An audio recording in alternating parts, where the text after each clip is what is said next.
Good morning, guys, and welcome out to Revolution. We're going to examine another one of Mark Ward's videos. And so he recently did a couple of videos, one on his own channel and another on a friend of his. And so this video is entitled Mark Ward's The King James Version versus the Masoretic Text Examined by Nick Sayers. And so I think what we'll do, we'll just rip straight into it because it's pretty much self-explanatory, and so there's really no need for any introduction or anything like that. So I'll jump into the video. Here we go, and we'll let Mark Ward introduce the topic. My work on YouTube and in the world of evangelical academic biblical studies has brought me many friends, but very few of them also share my love for Ultimate Frisbee. On the channel today, and I'll be on his channel soon, is my new friend, Peter Gaiman, who teaches at Shepherd's Theological Seminary in Cary, North Carolina, where another friend of mine, Tim Miller, is teaching. Let me actually have Peter, however, introduce himself a little more. I always like to ask people, and I'll ask you, Peter, how do you serve the body of Christ? Well, I really appreciate you having me on, Mark, and the privilege is mine to be able to call you a friend, to be sure. And I can't let the passing comment go on Ultimate Frisbee, because just so everyone's clear that you throw the disc way better than me, that's not even a question. So we don't know that yet. We have to play together to find that out. We'll find out. I would love to play with you, but we know that already. Let's just be clear. We shall see. You know, it's a true privilege to serve in many ways. I teach, I think my official job title is Professor of Old Testament and Biblical Languages at Shepherd's Theological Seminary in Cary, North Carolina here. And it's just such a privilege to be working at the seminary that loves the Lord and is just passionate about teaching others his word. So I teach a lot of the Old Testament classes there. I have been involved in leading the Israel trip. So each December we have a Israel initiative, which I'm privileged to be a part of with Doug Bookman. You may visit the sites of Israel. That's one of my favorite parts of some of the language classes. I've done some Greek and teach all the Hebrew classes, and so that's been where my passion really lies, is in biblical languages, our understanding of the Bible, and just having confidence in God's word. That's something I think is very precious to us as believers, and so that's really what drove me in school, and it continues to drive me today, just really seeing that and benefiting from that. And then on the side, what I try to do as well is to try to make some of this seminary class instruction available. As I run a YouTube channel and a podcast called The Bible Sojourner. You can kind of see the logo on the back there. And so that's been helpful as well to a variety of people. And I'm just really thankful for all those opportunities that God's given me to serve the body that way. It is, Peter, not actually your interest and ability in Ultimate, but your interest and ability in Old Testament that has us talking today. And when we fell into conversation at the Evangelical Theological Society meeting at the top of the escalator, now while I was eating my lunch last November, we started talking about the King James controversy that, of course, I've been involved in, and the role of Old Testament textual criticism. In the debate and in my, involvement in it, it's really been almost solely the New Testament that has been involved in this debate.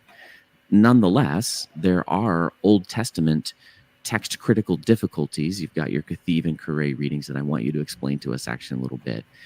And several passages, some of which, especially the one we're going to talk about, Psalm 22:16, have genuine theological significance.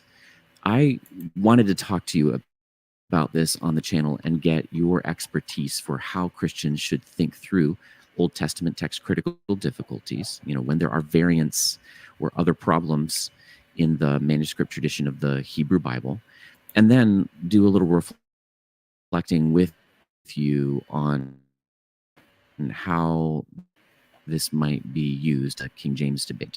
I want to comfort people right away. I'm actually going to end up saying that the King James got one right. But in Psalm 22:16, if you pull it open in Logos or Bible Hub or something, and if you have access to a number of translations, you're going to see that where the King James, something like, dogs have compassed me, the assembly of the wicked have enclosed me, they pierced my hands and my feet. The Jewish translation into English, the JPS Tanakh, doesn't say that. It says in Psalm 22 that the numbering's a little different for them, because I think they follow the Masoretic numbering. Is that right? Correct. Peter? Okay. Dogs have encompassed me, so far so good. A company of evildoers have enclosed me, so far so good. Like a lion, they are at my hands and my feet. Why is there a difference, Peter, between the King James and ESV, NIV, bunches of English translations on the one side, and the Jewish translation on the other? Yeah, that's a great question, Mark. And I do want to add that the big difference here is between the historical Jewish understanding of this passage and the Christian understanding. So if you compare almost, like you said, almost any major English Bible translation, you have this idea that they pierced my hands and feet. And of course, your viewers will understand that the significance of this psalm is in its quotation in the New Testament with regard to Jesus's crucifixion. So the idea that there would be a psalm that talks about the piercing of hands and feet seems to correspond very well with crucifixion. And so can we get that verse right in the forefront here? Where is it quoted in the New Testament? Yeah, there's a few references to it or allusions to it. So you actually have 3 in Matthew. So in Matthew 27:46, that refers to that's my God, why have you forsaken me? Everyone understands that reference. That's the beginning of Psalm 22, right? Exactly. And then in Matthew 27:39, a few verses earlier, you have a reference to verse 7 probably. And then you have just, in verse 43 of that same chapter. So Matthew 27 has a lot of reference to it there. Verse 8 is referenced. Now, we don't actually have a reference there to verse 16, but the context is referred to there as well. And John does it too, by the way. In John 19, if you look at the crucifixion there, you have verse 15 being referred to. In verse 28, it refers to the verse immediately prior to that. And then in John 19, 23 and 24, you have a reference to verse 18 in that psalm. So it's a highly impactful psalm for both Matthew and John. And then there's probably also some references in Hebrews to it as well. But yeah, it's definitely referred to a lot in the New Testament. And when you say it is referred to, we're saying the psalm is, and it's consistently connected to Jesus' crucifixion. I mean, I've always thought it's profound that when you consider Jesus in his humanity, he had to sit down and read all these passages. Like, he didn't have this advantage of being divine that made him just automatically know by heart the entire Bible, I have to assume. So right. At some point he sat down and memorized these things, and what comes out of his heart when he's at the hour of greatest trial and pain is Psalm 22. I find that really profound. Okay, we've got that much of the argument so far. So help us go further. This passage gets used in the New Testament. We still don't know, why does it differ between Christian and Jewish translations of the Old Testament, Psalm 22:16? Yeah, well, the issue actually comes down to just a small little letter in Hebrew. Basically, when you're, and some of your viewers will know more about this than others, but there are 22 letters in Hebrew, different from our English alphabet. So in this 22-letter alphabet, you have the difference between a yod and a vav, essentially. And the yod is kind of like our quotation mark, and the vav is a little bit longer. It goes all the way down through the line of writing to the bottom, basically. And so the yod is a Y, and the vav is a W or V. Essentially, yeah, exactly. And some people call it a wow, but I call it a vav. But it's spelled W-A-W, essentially, if you're looking at those things. And so, if you look up if you look up a Hebrew text like that any of the rabbis would use today or anything like that, what you're going to read is, in the text, it's pronounced ka'ari, which literally means like a lion or as a lion. So that's what the Hebrew text reads in what we refer to as the Masoretic text today. It's called the Masoretic text because that's the tradition, the Masoretes developed a vowel pointing system. Maybe you've talked about that a little bit in the past, I'm not sure, but basically from about 500 to 1000 AD, they developed a vowel system to solidify a writing, to solidify the way that it's read for posterity's sake. And so they've kind of enshrined this reading, if you will. And then as we continue, at time it's a very stable textual tradition in the Jewish world. But the difference is that if you look at other evidences from the ancient world, like the Septuagint, which some of your viewers will know, that's the Greek translation of the Old Testament, which dates even before the time of Christ, before Jesus, right? Yeah, exactly. So it's very, very well established. In fact, some of the Jewish. Okay, so we've come up to our first disagreement, and so these guys are following the narrative that the Septuagint is a BC document, and so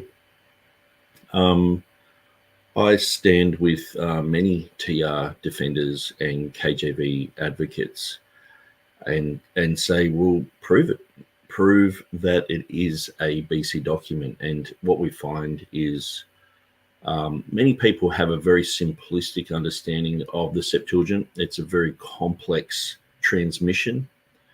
And William Whitaker, he was a very interesting bibliologist, and he had a very interesting thing to say about the Septuagint, and I'll just get that quote up, where he was questioning whether the Septuagint he had in his day, I think it was 1588, was anything like the Septuagint that was around in the early church, because some people had said that it was very close to the Hebrew, whereas the Septuagint that he had in his day was so far removed from the Hebrew that he was saying, well, I think it's probably been completely lost.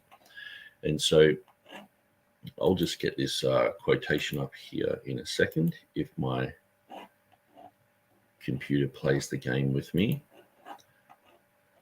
Here we go. So this is on my website here.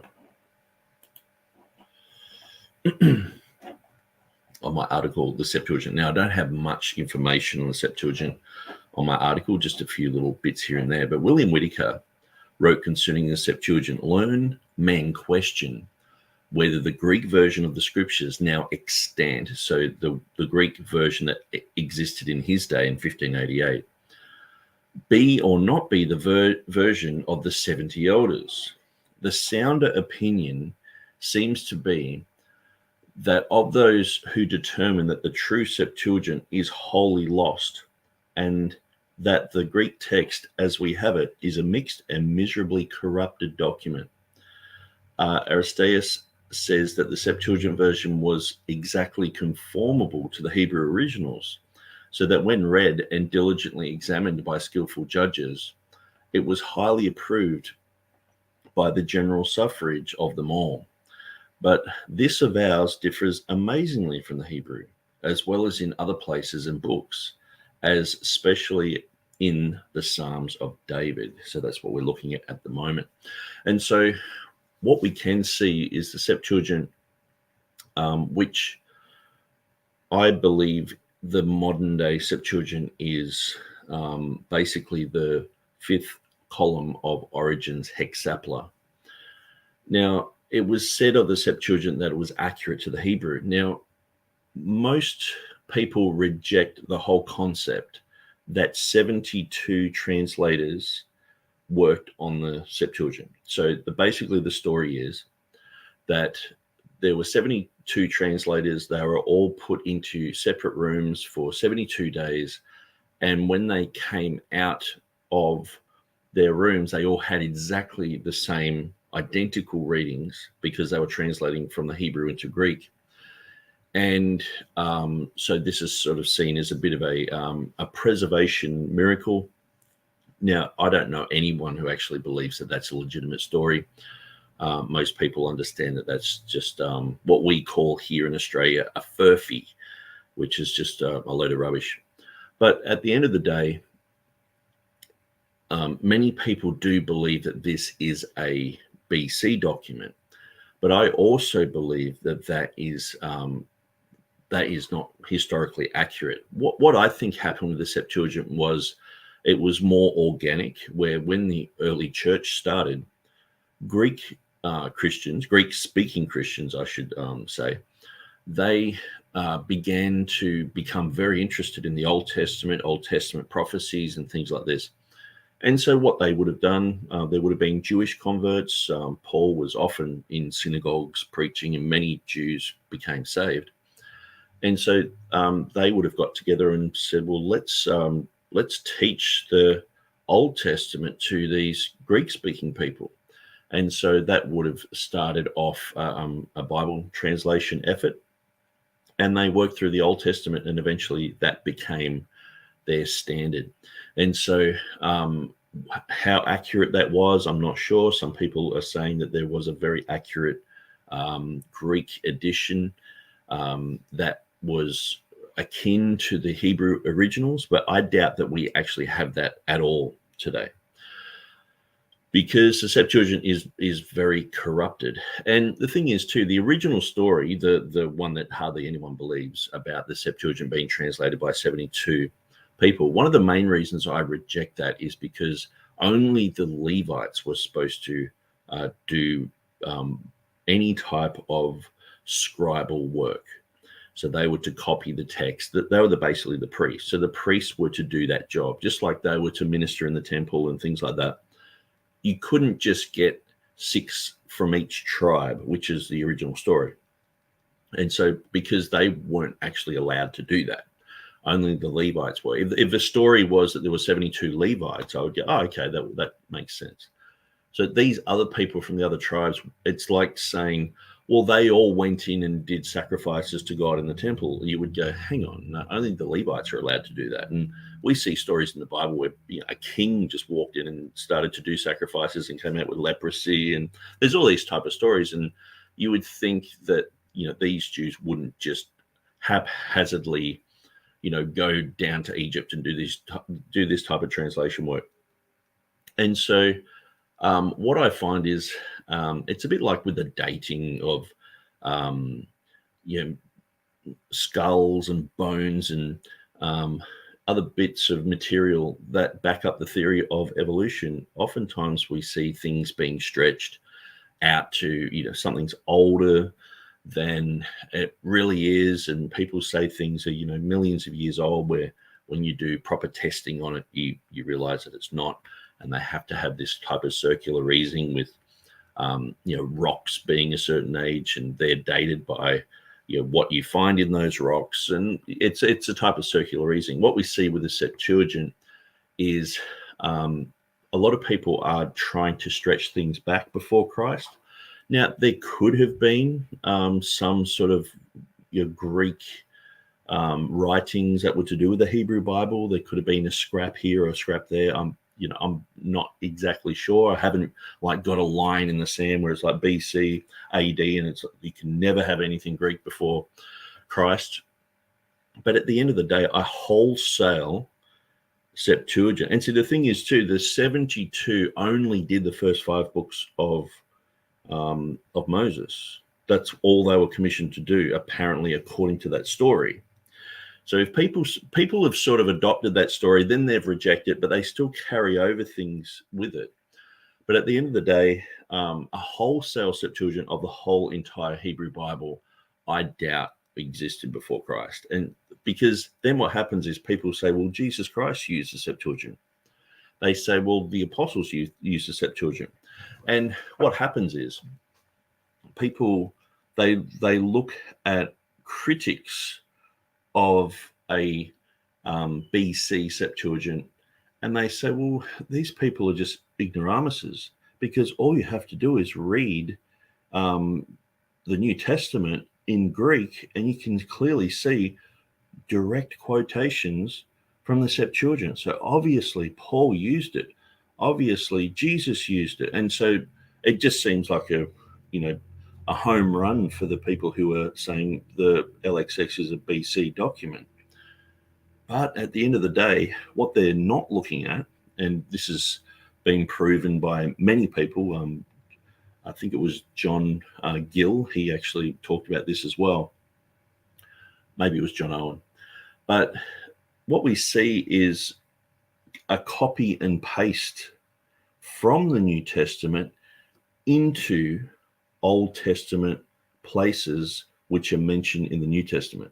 So in other words, people had the Greek Bible in the early church. Okay, so when they're going through an Old Testament translation from Hebrew into Greek, why wouldn't they just grab something from the book of Hebrews where it's talking about that type of thing and just copy it from the New Testament straight into the Old Testament? And we see that that's exactly what they did. How do we know they did that? Because many times they actually copied and pasted into the wrong place. So you can see similar wording, similar themes, but it's in the wrong place. And we're reading through, the last chapters of Genesis, and we're looking at Joseph leaning on top of his staff and all this type of thing. And we can see this sort of confusion that's happened. People have thought, well, this is either talking about Joseph's death or Jacob's death, and they get this mixed up and they copy and paste it into the wrong place. And so we also see massive chunks of the Old Testament being quoted. So like in the first couple of chapters in the book of Acts, or one great example is in Romans chapter 3, where it talks about, for all have sinned and come short of the glory of God. And it's almost like just a constant reference back to the Old Testament, talking about how we've sinned and we've fallen short and none of us match up. But these are all quotations from all over the Old Testament. And so what you see is that whole passage is copied and pasted into the Psalms directly from the New Testament. So obviously people were doing this. It's easily proven that people were copying and pasting from the New Testament into the Old. So then years and years and years later, we've got a Septuagint document, and people are like, oh, this matches up exactly with the New Testament. Jesus must have used a Greek New Testament to speak to Aramaic people. The disciples were just using the Septuagint, with all the mistakes in it and everything. And so it's quite a diabolical concept when you really think of it, and how this comes against preservation. Because when you go through each one of these examples, they're very easily shown to be a copy and paste from the New Testament into the Old. Now, when you have that understanding, it's pretty much the exact opposite to what the Academy is teaching. The Academy is teaching that the Septuagint is a valid document. Now, I understand that there have been many, many scholars who believe this. Many, even the King James translators. I've got a little bit of information here. Miles Smith, he wrote in the preface of the 1611, and he mentioned the LXX. Smith's main objective is to defend the right to translate, not the support of an ancient version. But Smith admits that it is historically possible that the Hebrew may have been translated into Greek before Christ, but he did not know this for certain.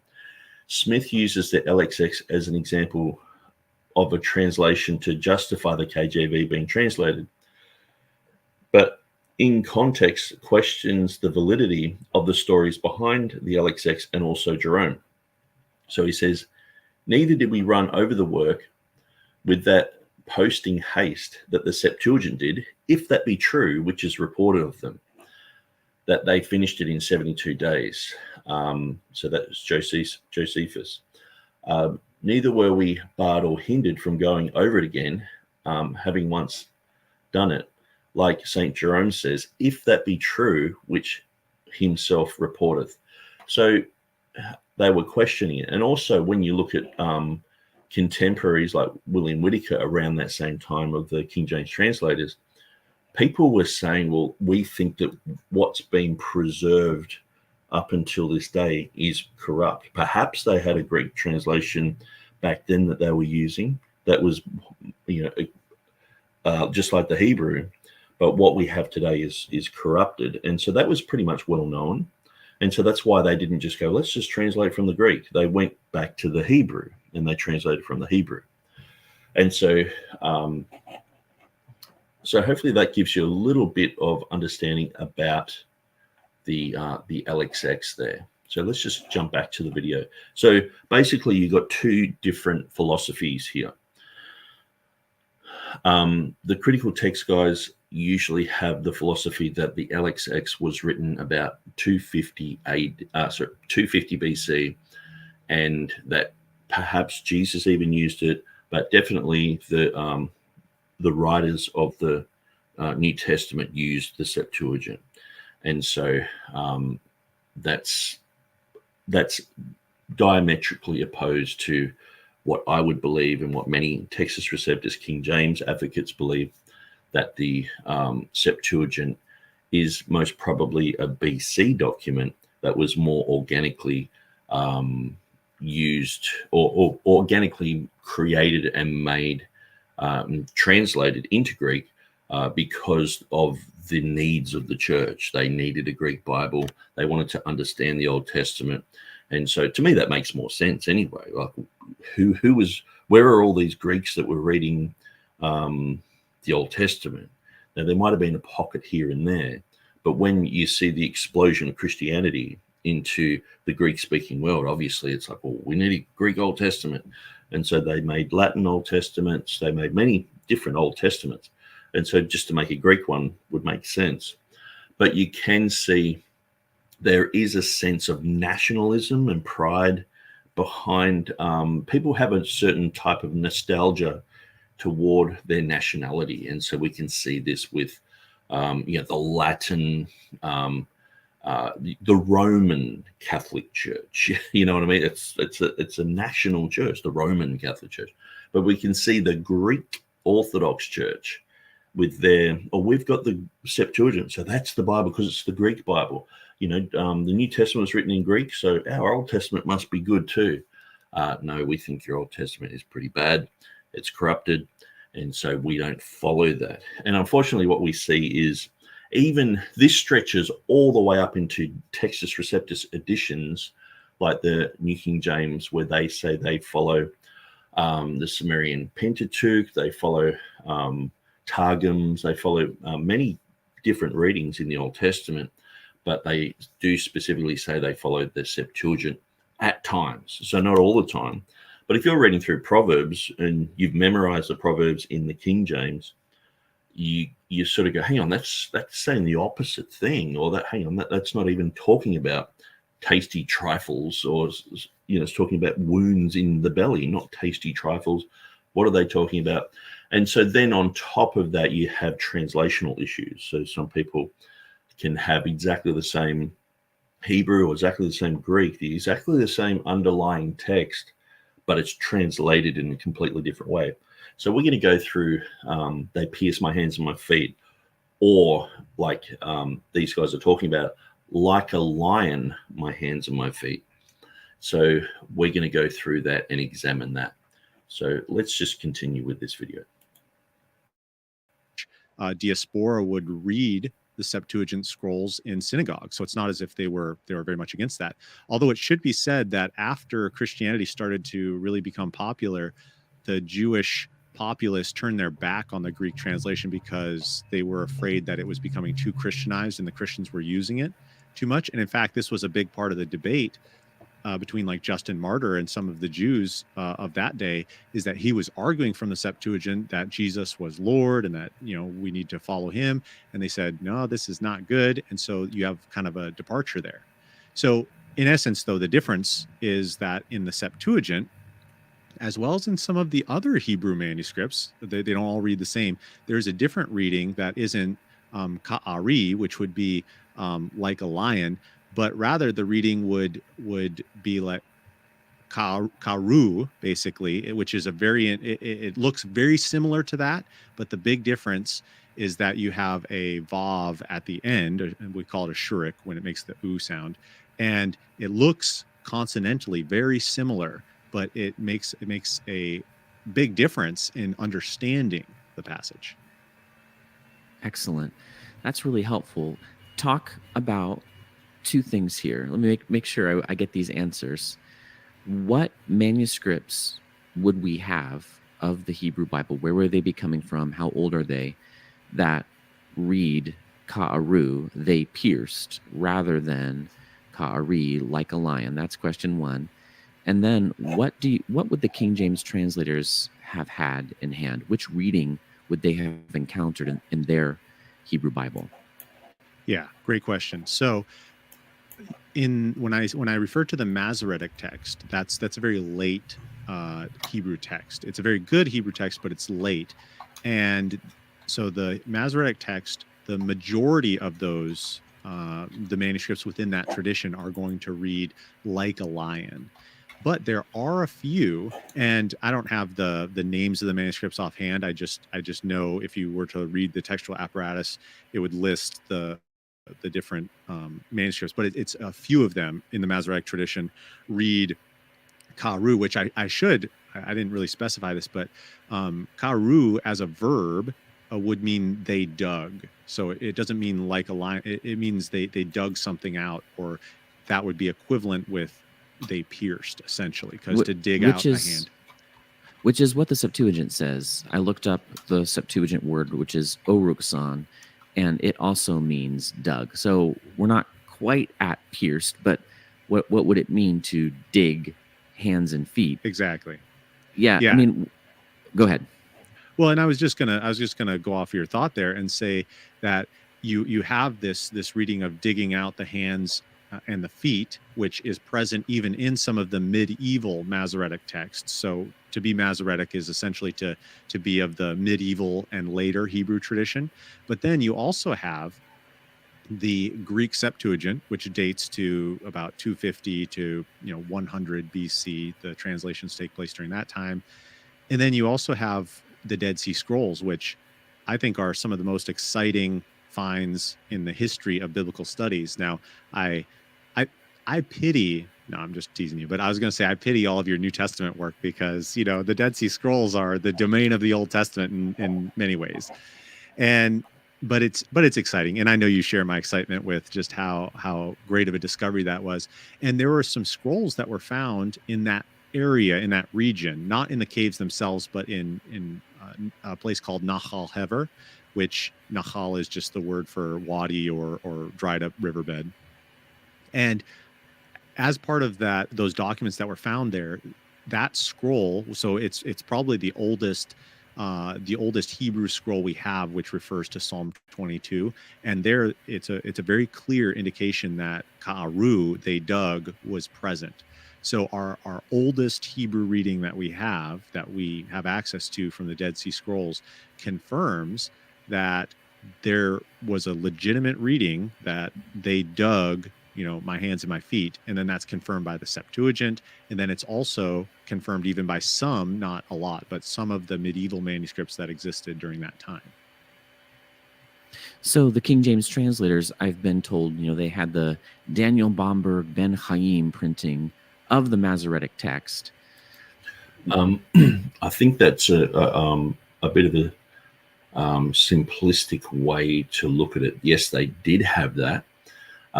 But there were many Masoretic text editions printed between 1525 and the King James edition. And so some of the King James translators were obviously way more advanced in Hebrew than the others. And so some of these were involved in doing type of commentaries on the Old Testament and things like that. And so that text had advanced, and that text had been used in other works as well, and in a sense mistakes corrected, things modified. And so I guess just like with the Textus Receptus, you had the Complutensian Polyglot, the 5 editions of Erasmus, you have the Stephanus editions, and then you have Beza's 5 editions. And so you have all this framework up until 1611. So you also have a framework with the Masoretic text as well. So that's not really clearly defined, because, as Mark Ward said, the vast majority of work is in the New Testament, and that's usually where we are going to the mat over these type of things. But at the end of the day, I don't think we can just go to the Bomberg edition and just say, well, this has got to match up exactly. That was the first major printed edition. There was a lot of work done also by Ruckman. Ruckman was fluent in Hebrew, and he was actually chastised by the Catholic Church for looking outside of the Masoretic text and looking at the Kabbalah and even some of the occult literature of the Hebrews.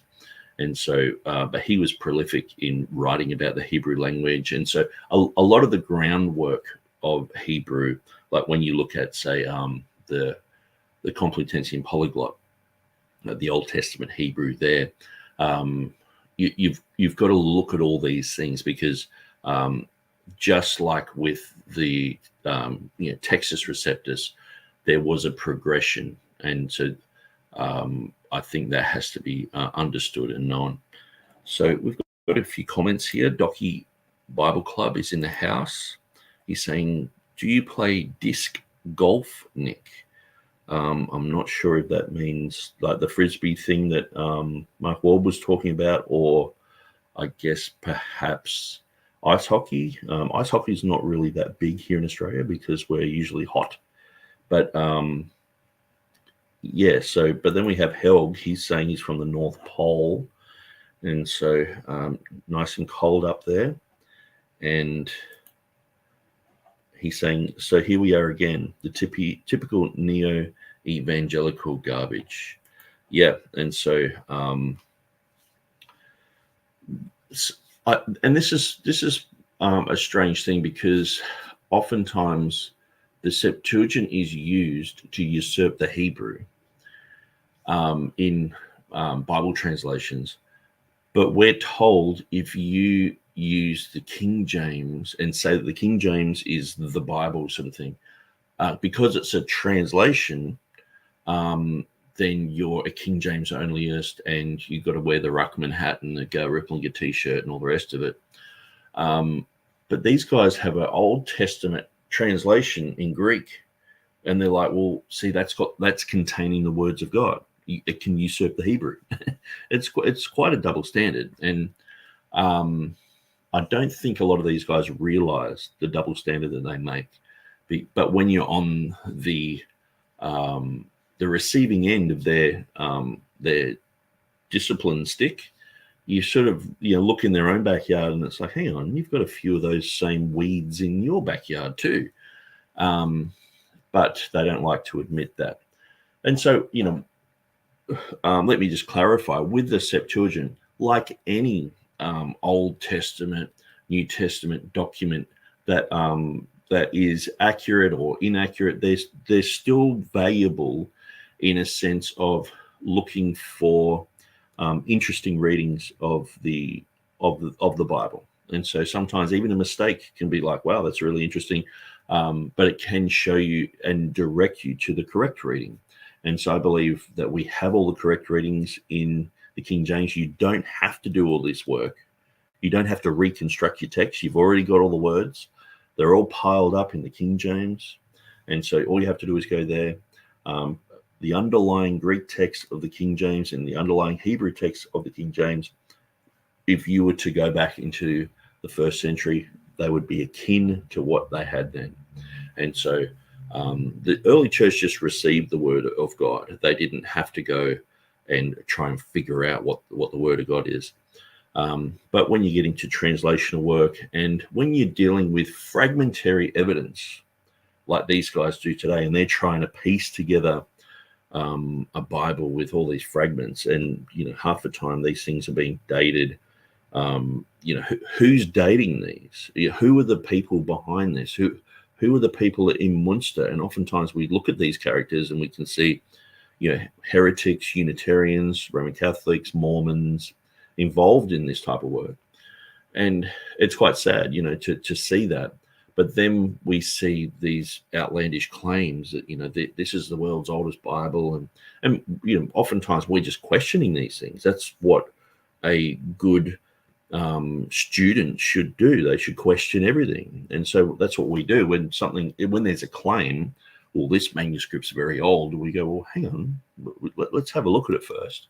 Not just you run with a claim and start changing and chopping words out of the Bible. And so we've seen forgeries, we've seen fakes turn up, like Archaic Mark, the Alans. They thought Archaic Mark was one of their most favorite manuscripts. It was a 13th century Byzantine manuscript that they said had unique Vaticanus readings. So in a lot of their literature, they were talking about this manuscript, but then it was proven to be a modern day forgery. And so they were duped, just like modern day art forgeries happen. People make forgeries of the Bible for money or for, to squeeze in readings and things like that. Perhaps they do it, they put unique readings in there to make money, but then people come along and go, oh, it's got these readings, let's put it in the apparatus and things like that.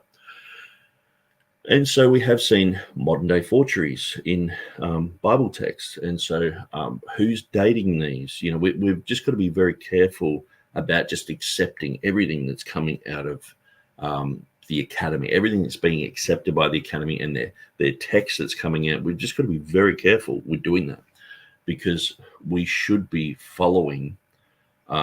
We should know where the words of God are. I mean, how can we ever commit the sin that's in Revelation chapter 22, verses 18 and 19? How can we ever commit that sin if we don't know where the words of God are? If God said, hey, all those bricks over there, don't take away one brick and don't add another brick to that pile, it's just got to stay the same. Well, if you've just got bricks all scattered around the place, you don't even know where the pile of bricks are. How can you ever commit that sin? But I can commit that sin because I know where the words of God are. Unfortunately, critical text people, and unfortunately majority text people as well, because if you find just another 500 manuscripts in Mount Athos in some monastery or something, their text can change as well. That all of a sudden there's got all these minority readings or majority readings, and they can swap over, and that will change their text. And so we believe God has preserved his text, just like he said he would in the Bible, because we believe the Bible on this. We're not going just by extant evidence that we can hold in our hand, because we know a lot of that evidence has just turned to dust, turned to mush, being burnt, bombed in world wars and things like that. A lot of that evidence has just gone up in smoke, and it's gone, never to be seen again. And so people are going through the rubble going, oh, I've got a little bit of this and a bit of that, and they're trying to piece together something. Well, you don't have to do that. We've already got the words. But it is interesting to find those pieces and go, oh, it's got a bit of this and a bit of that. But we're not changing the words of God. So this is unfortunately what people have begun to do. They've found a manuscript, they've said it's very old, and they're like, oh, we have to change the Bibles. Vaticanus and Sinaiticus differ so much from each other. They shouldn't even be considered the same textual family, as they have these families. But they've amalgamated those two in the Westcott and Hort text to formulate the modern Greek critical text. And unfortunately, they did this on the false assumption that the Byzantine text was not early. Then they started finding papyrus and saying, well, actually, the Byzantine text is early. So that totally debunked Westcott and Hort. But it's like, well, we've already dethroned the Textus Receptus. Let's just let that run. And so they've just forever since they've just been bringing out new editions based upon the Westcott and Hort text, and so based upon false premises, and also having people like Unitarians work on the original text. People like Carlo Martini, a Jesuit who was in line to be a pope, very famous guy. He worked on the text with Bruce Metzger and Kurt Aland and other heretics have worked on this text. I just don't think that. I just don't think that the critical text should be used. I think the whole concept of them trying to restore a text from scratch is flawed, because it goes against preservation. But anyway, I'm sort of ranting. Let's just continue with the video. What reading would they have encountered? Yeah, so that's great. So, and that's what you had asked before, and I neglected to answer that. I appreciate that. So yeah, if they have the Bomberg and they have the Septuagint, and so they're aware that there's a difference here, and And the Bomberg Bible is going to have Ka'ari, like a lion. And then that's going to be the majority of their manuscripts. In fact, and I'm not sure, because people are coming from different backgrounds, I'm not sure if they would have been aware of an alternative reading in the Masoretic tradition, and they wouldn't have had access to the Dead Sea Scrolls. Right. So or they the Nahal Heber essentially, Psalms. yeah, exactly. So essentially for them, they're going to have okay, here's the Masoretic text, which is Jewish tradition against the Christian tradition in the Septuagint and the Greek translation. And by the way, for a lot of years before the finding of the Dead Sea Scrolls, which happens in about 1947 and the years following, prior to that time, there are some exceptions, but by and large, it was often just a Greek versus Hebrew way of determining readings in the Old Testament, because you just had the Masoretic tradition, which comes from the medieval time period, and then you have the Greek tradition, which is very old, but it's also Greek, and it's a translation, so you're not sure if it's a translational issue or if they had a different Hebrew text that they were translating from. And so the King James translators, when they're looking at this, a lot of their Old Testament textual issues are not made in the same way that the New Testament textual issues are, where you're comparing different manuscripts and trying to determine readings. But in the Old Testament, you're basically saying, okay, we see that the Greek says this on one hand, and we see that the Masoretic text says this. So assuming that there's a different Hebrew text behind the Greek here, why would there have been a change? And in that sense, what good textual criticism tries to do in both Old and New Testament is try to come up with a theory for which reading leads to other readings. And Right. a lot Which of times, reading is most likely to have generated the others? Exactly. And a lot of times, not always, but a lot of times that's going to solve a lot of your issues. If you can determine with good evidence which reading is likely to generate others, then you're going to be in business. And one of the things that people have thought throughout the years, and I was actually just talking to somebody who did their THM thesis on this passage just recently, a few weeks ago, and he had told me that he was convinced, and I could imagine, I can't get into the mind of the King James translators, but this is a big part of the discussion in certain passages, is that there does seem to be at least a few places, and this may be one, where the Jewish tradition was either intentionally selecting variants that would be anti-Christian, or somewhere along the line they actually made the change themselves in order to combat, for example, using this psalm in the New Testament as a clear reference to the crucifixion of Christ. Right. And okay, so any true Christian. And so it's quite amazing, because when we're going through the transmission of the New Testament, most of the time it's almost impossible to get critical text people to admit that some people were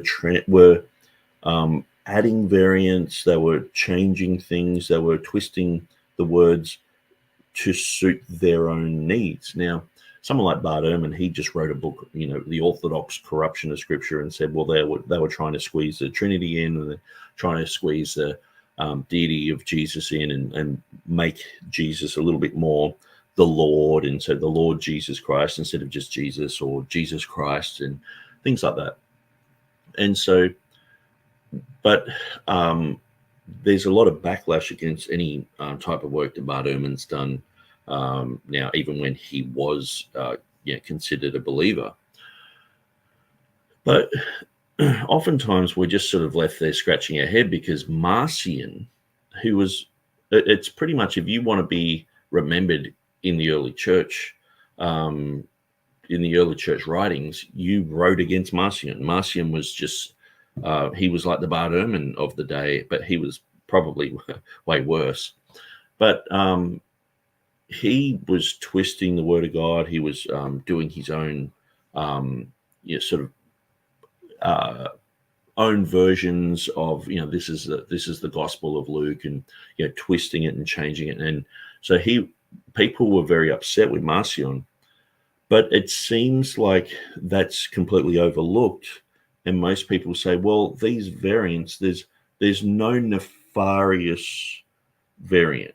And so oftentimes you'll hear the word conspiracy theory added to that. People say, well, when it comes to, 1 John 3:16, with God was manifest in the flesh, or he appeared in a body, the theos or the os there, it's not a conspiracy theory. It's just because there was a line above or in the theta there that it's faded, or it could have been mistaken as an os when it wasn't really an os. And so you'll hear James White talk about this and many others, but they'll say, well, it's not a conspiracy theory.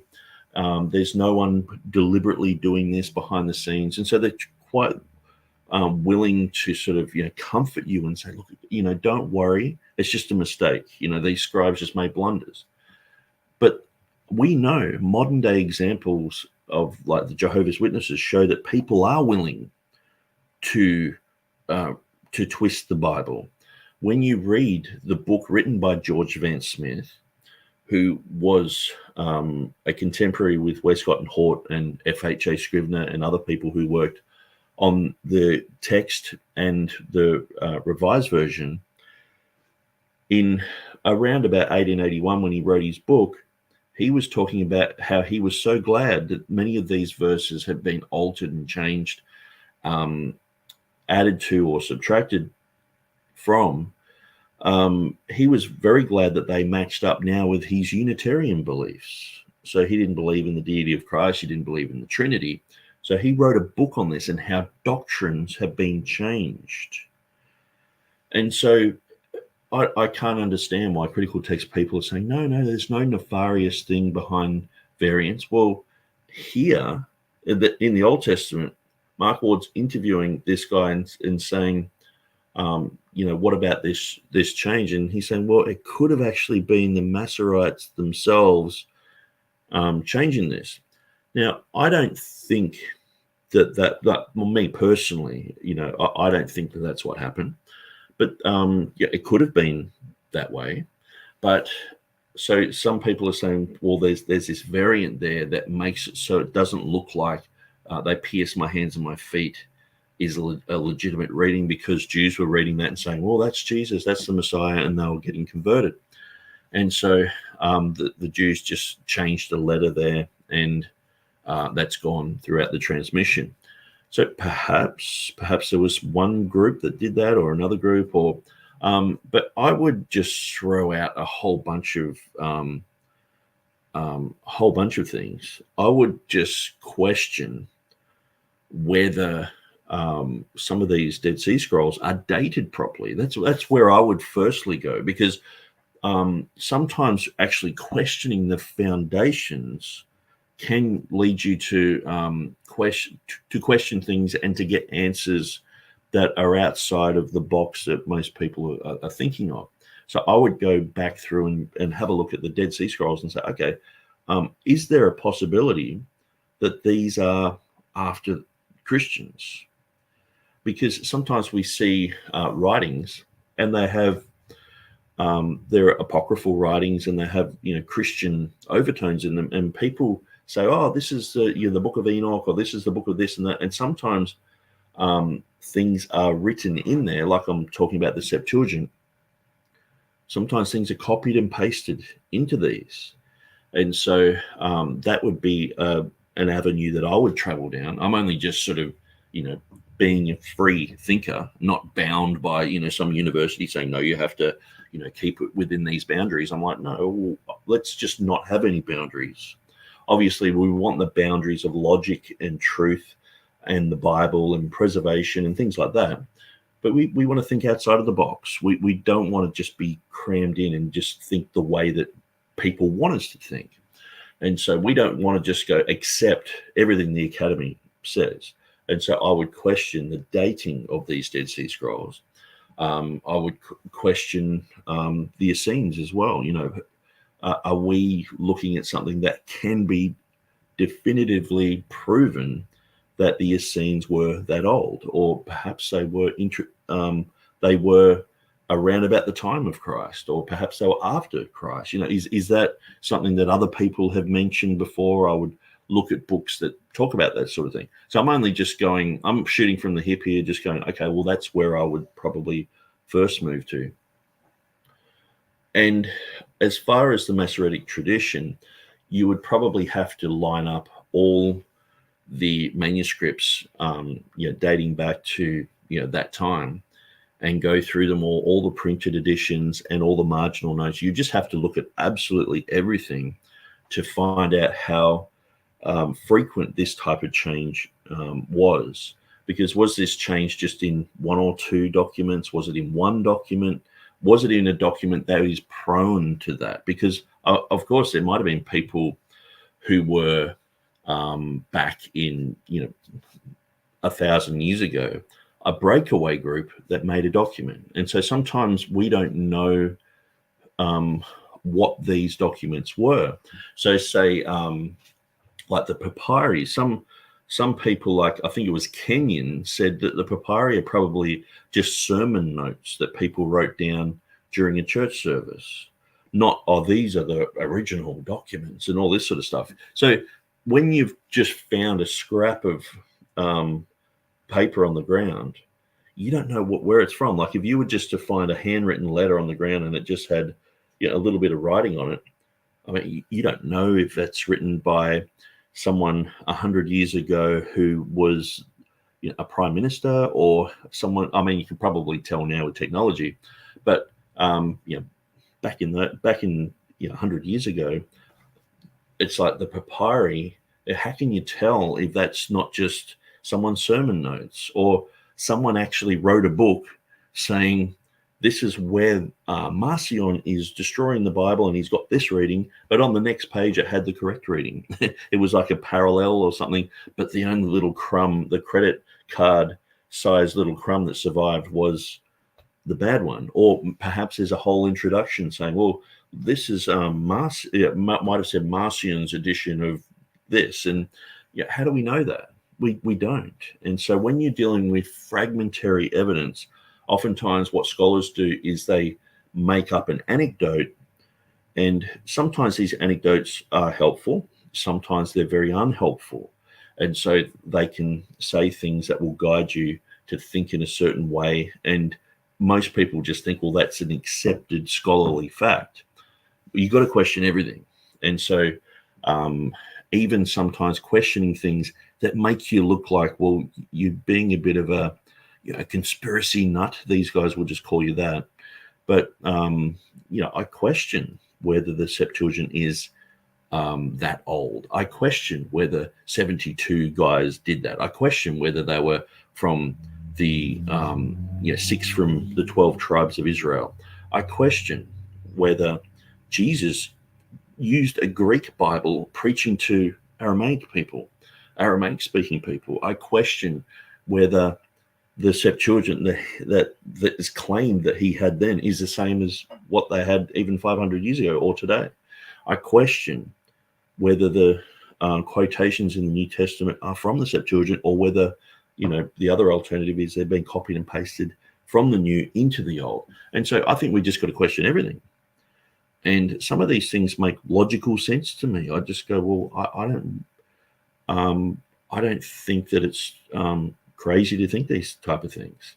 And so, especially when you look at some of the reformers had this exact type of understanding of the Septuagint. They were saying, well, these Greek texts were being corrected and amended according to what the New Testament said. And so we can see there are places in the Old Testament where they've copied and pasted New Testament verses in the wrong place. So you'll be reading through the Psalms in the Septuagint, and it's like, hey, it's got this exact quote from Hebrews, and it's like, but that's in the wrong place. Or in one classic example is in Genesis, the last 2 chapters of Genesis, where it's talking about either Joseph dying or Jacob dying. So people got this mixed up when he's leaning on the top of his staff or he's leaning on his bed. This is a very interesting one because some of the letters are very similar. So people would have gone through and saw that there were similar letters. They copied and pasted it into that spot, but it's the wrong guy. And so that's a classic example. And many people agree that that's definitely a copy and paste from the New Testament. So Helg says, This is even more reconstructionist than the New Testament critical text method, trying to find the older Hebrew text behind the LXX as if they were able to sort out what is the autograph reading.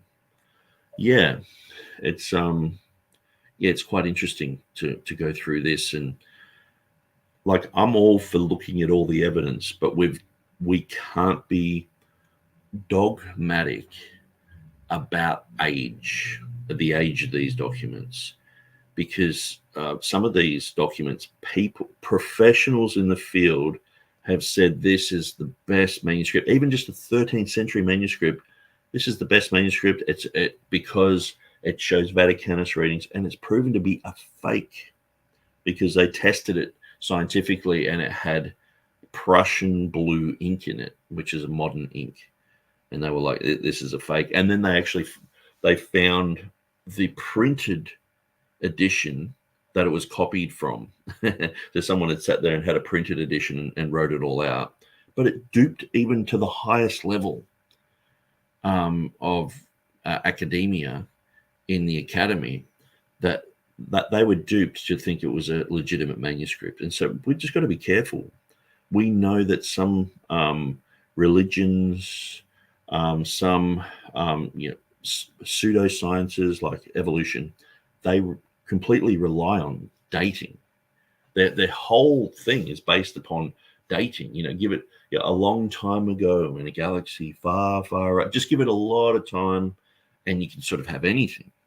We know that we can turn from a bit of slime in the river to us today. You go from goo all the way through the zoo, and then you've got you. But if you just give it enough time, you can do that. So we've just got to be careful that people aren't using these same type of shenanigans when it comes to the provenance and the preservation of manuscripts that we see today. So let's just jump back into the video. Who wants to see and does see Jesus predicted throughout the Old Testament is going to have a natural affinity for the Ka'aru reading, the one that is reflected in the Septuagint. What is interesting when it comes to the King James debate, however, is that among my, around 100 or so, I don't know, doctrinal statements that I've collected from King James only church websites, most of them specifically mention that the Bible is perfectly preserved, or at least preserved, in the Masoretic Hebrew text and the Greek Textus Receptus. From my perspective, as a New Testament guy, I've been questioning the latter, saying, okay, which Textus Receptus? But here's a parallel question for them. What about... So I interviewed Jeff Riddle just recently, and he was, I asked him, I said, which Textus Receptus? And he said, well, Mark Ward in that article basically says the vast majority of people go with Scrivener's. And it's like, so it's answered. And so that's what Jeff Riddle goes with. And so you've got to ask people on an individual level, because I've been studying the minutiae of which Textus Receptus for 20 years, probably longer. And it's like, okay, which TR? And I'm like, I've got my specific rant that I usually talk about, and so I may as well do it again. So we have the King James here. We have the King James. Okay. So what underlies the Greek text here? It's the Textus Receptus. So, but people will say, well, which edition of the Textus Receptus exactly backs up this? Well, so what I say with this is usually I take them to the front page of my website, which is tr.org.au. And if you go to the very front page, it's the first picture there. So it's very well known. It's explained very clearly. So it says here, Hills presents, so this is David Cloud's book, and he's talking about Edward Hills. So I agree with what Edward Hills says here. So it says, Hills presented an excellent overview of the history of the received text. including a description of the various editions of the TR, which were published from Erasmus to the Elzevirs. Hills also pointed out that the King James Bible represents a unique form of the received text, and he believed it was this precise form which should be followed. So this is the words of Hills in his King James version defended, which is reprinted nowadays as Text and Time. So that was the original heading. That was the original title of that book. The King James Version ought to be regarded not merely as a translation of the Textus Receptus, but also as an independent variety of the Textus Receptus. But what do we do in those few places in which the several editions of the Textus Receptus disagree with one another? Which text do we follow? The answer to this question is easy. We are guided by the common faith. Hence, we favor that form of the Textus Receptus upon which more than any other God, working providentially, has placed the stamp of his approval, namely the King James Version, or more precisely, the Greek text underlying the King James Version. So for a lot of people, I'll just try and find my TR edition here. I can't find it, but let's just pretend that that's it. Since this is actually like a Papua New Guinean translation I got when I was up there. Let's pretend that that's the TR, the blue-bound TR of Scrivener. Okay, so let's get a Beza text. Okay, I like Beza being red, a red one. So we'll just use that red book. Okay, so we'll say that's a 1598 of Beza. So what's the difference between these two Greek texts? Now, I've been going through studying this for many, many years. I haven't finished my studies on this, but it was claimed by Scrivener in this one, in the original printings, that there were 190 differences that that were between Beza's and his edition in the Greek. Okay, so when I've gone through a lot of those 190 differences, most of them are completely untranslatable. So we're talking about things like Nazareth or Nazareth. We're talking about things like Beelzebub or Beelzebul, Gennesaret or Gennesareth, this type of thing. These things are completely untranslatable because in the King James, they were to go with names of places and things like that that were commonly used. So I sort of figured out that only about 10% of the 190 are sort of valid. A lot of them have to do with headings as well, which most people are not really seeing that is a major part of the text.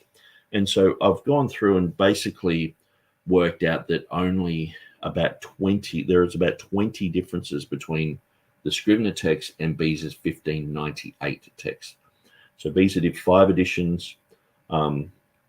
And his final one, the 1598 edition, is the one that the King James translators used. And so when we go through that, the King James translation committee, 60 of the world's best scholars at that time, they basically got the 1598 of Beza. They looked at it and said, they took their hat off to Beza and said, we think that you have done such a good job here. We're going to use your text above every other TR edition that's there. We think your readings are superior, but we have been reading your annotations at the bottom, and we see about 20 places where we think we need to amend the text. So we're going to create our own TR edition, but we're not going to print a parallel Greek Bible. We're going to do it in English. So had they done a parallel Greek Bible, there would be no King James only movement. There would be no TR only movement or anything like that. That would just be one and the same, because it would just have Greek on this side, English on this side, and you would just go, oh, that matches with that, But they didn't do that, did they? They just went, oh, it's so close to Beza's. They just pretty much went, well, people will know where we've changed that. All you have to do is really look at Beza's annotations in those places, and he usually has written on the bottom of his page, well, this is another place where I think it's this reading. Some people think it's that reading. And the King James, in 20 places, just went, no, we're going to go with that annotation. So there's hardly any difference between Beza's and the King James. Okay. And the thing is, too, in Beza's text, he actually did a Greek, then he did a Latin translation as well. So you can actually see, even he has some of the same italics that are in the King James. It's quite remarkable when you go through it and you look at the Latin. And so he made it very, very easy for the King James translators to translate. He's got the Greek there. He's got how he would translate it into Latin, and he has annotations at the bottom. So the King James translators just used the work of Beza. So 250 years after the King James translators did that, then Scrivener came along working for the Westcott and Hort boys. And so they said, look, we want to show everyone where there's differences in the Greek between the Westcott and Hort text and with the original Textus Receptus that underlies the King James. So Scrivener came along. He made 190 changes. The vast majority of these are completely unnecessary. If the King James has Nazareth, but the Greek text says Nazareth, Nazareth was just how they said it in English. They're not going to say Nazareth and have this, weird way of saying it. And so it's basically phonetics. So the vast majority of his changes are phonetic. I've gone through and done the homework and basically made the claim that there are about 20 translatable differences. But Scrivener did a pretty good job. I think he went a little bit overboard. But who did all the real hard work? It was Theodore Beza, wasn't it? So Theodore Beza, he went and killed the animal, skinned it, cut off all the meat, divided it up, cooked all the meat, served it up, had your garnish on it and everything. He's put it in front of you. And Scrivener came along, 250 years later. Well, this is basically exactly the same text, pretty much. And he's just done a sprinkle of salt and pepper on it. Yes, there's probably about 20 places that match more closely to the King James, but there's about 170 things that he sort of did in this that were not really that necessary, and they have no translational impact whatsoever.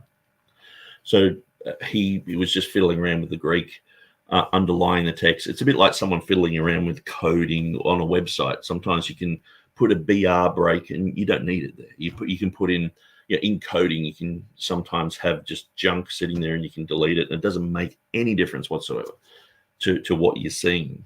And so that's some of the changes in Scrivener. So realistically, Scrivener's is Beza's, isn't it? And so, but with about 20 little differences from the King James. So pretty much roundabout, these three are pretty much the same, aren't they? Now, when I say roundabout, obviously I'm a details guy. I enjoy going through those differences, those issues. If you want to know more about that, you can go on my website. I have the article, which is the 190 variations in Scrivener's 1881. You can look at the pretty pictures of what Scrivener had and all his variants, but I've gone through a lot of these variants and sort of proven that they're not really necessary. Like this one is just a smooth breathing or a rough breathing. So that's one of them. The next one's the same issue. This one is a real issue. So this is Beza or Scrivener, but I think Scrivener changed it unnecessarily, and Beza's text is accurate if you understand the King James footnote, and if you understand how the singular can be made plural in the context. So I've got quite a lot written on that because it's a little bit more to understand. Then we've got Euron or Edon, but these are synonyms. So I've got quite a bit written on that as well and how they're translated. So I've gone through a lot of this. Not all of it. I think I've probably only gone through like 20%, 25% of these. But I've got people constantly showing me lists like this. like Kethiv-Qere, I'm actually interviewing him in about 3 weeks. He showed me his list. D.A. Waite said he went through and found about 20 differences that were actually translatable. So realistically, we're looking at the text of Beza was used. Scrivener attempted to make that the exact same text of that the King James translators used, but he sort of went a tiny bit overboard. But it's very clear. All we have to do is just go to the King James itself, and we look at it and go, it's got that reading in it. So hopefully that gives you an understanding of the New Testament. And the exact same thing applies when we go to the Old Testament, because the King James translators, they went through the Old Testament. They had before them all of the language editions, all of the available Hebrew documents, and many of them were very skilled and fluent in Hebrew. And so they were fluent. They were able to read the Hebrew Bible, just like a modern day Israeli would be able to read Hebrew. They were able to read Hebrew. They were scholars in those languages. Some of them were involved with making Hebrew lexicons, and sometimes in many different languages as well. There were people who were involved with the revival of Arabic in Europe and things like that. And so when you look at the biography of the translators, they were very well equipped to do this type of work and to make these type of textual decisions. One thing that is glaringly obvious, you can go, well, Erasmus said this, Stephanus said this, Beza said this, but when you let go, the King James guys said this.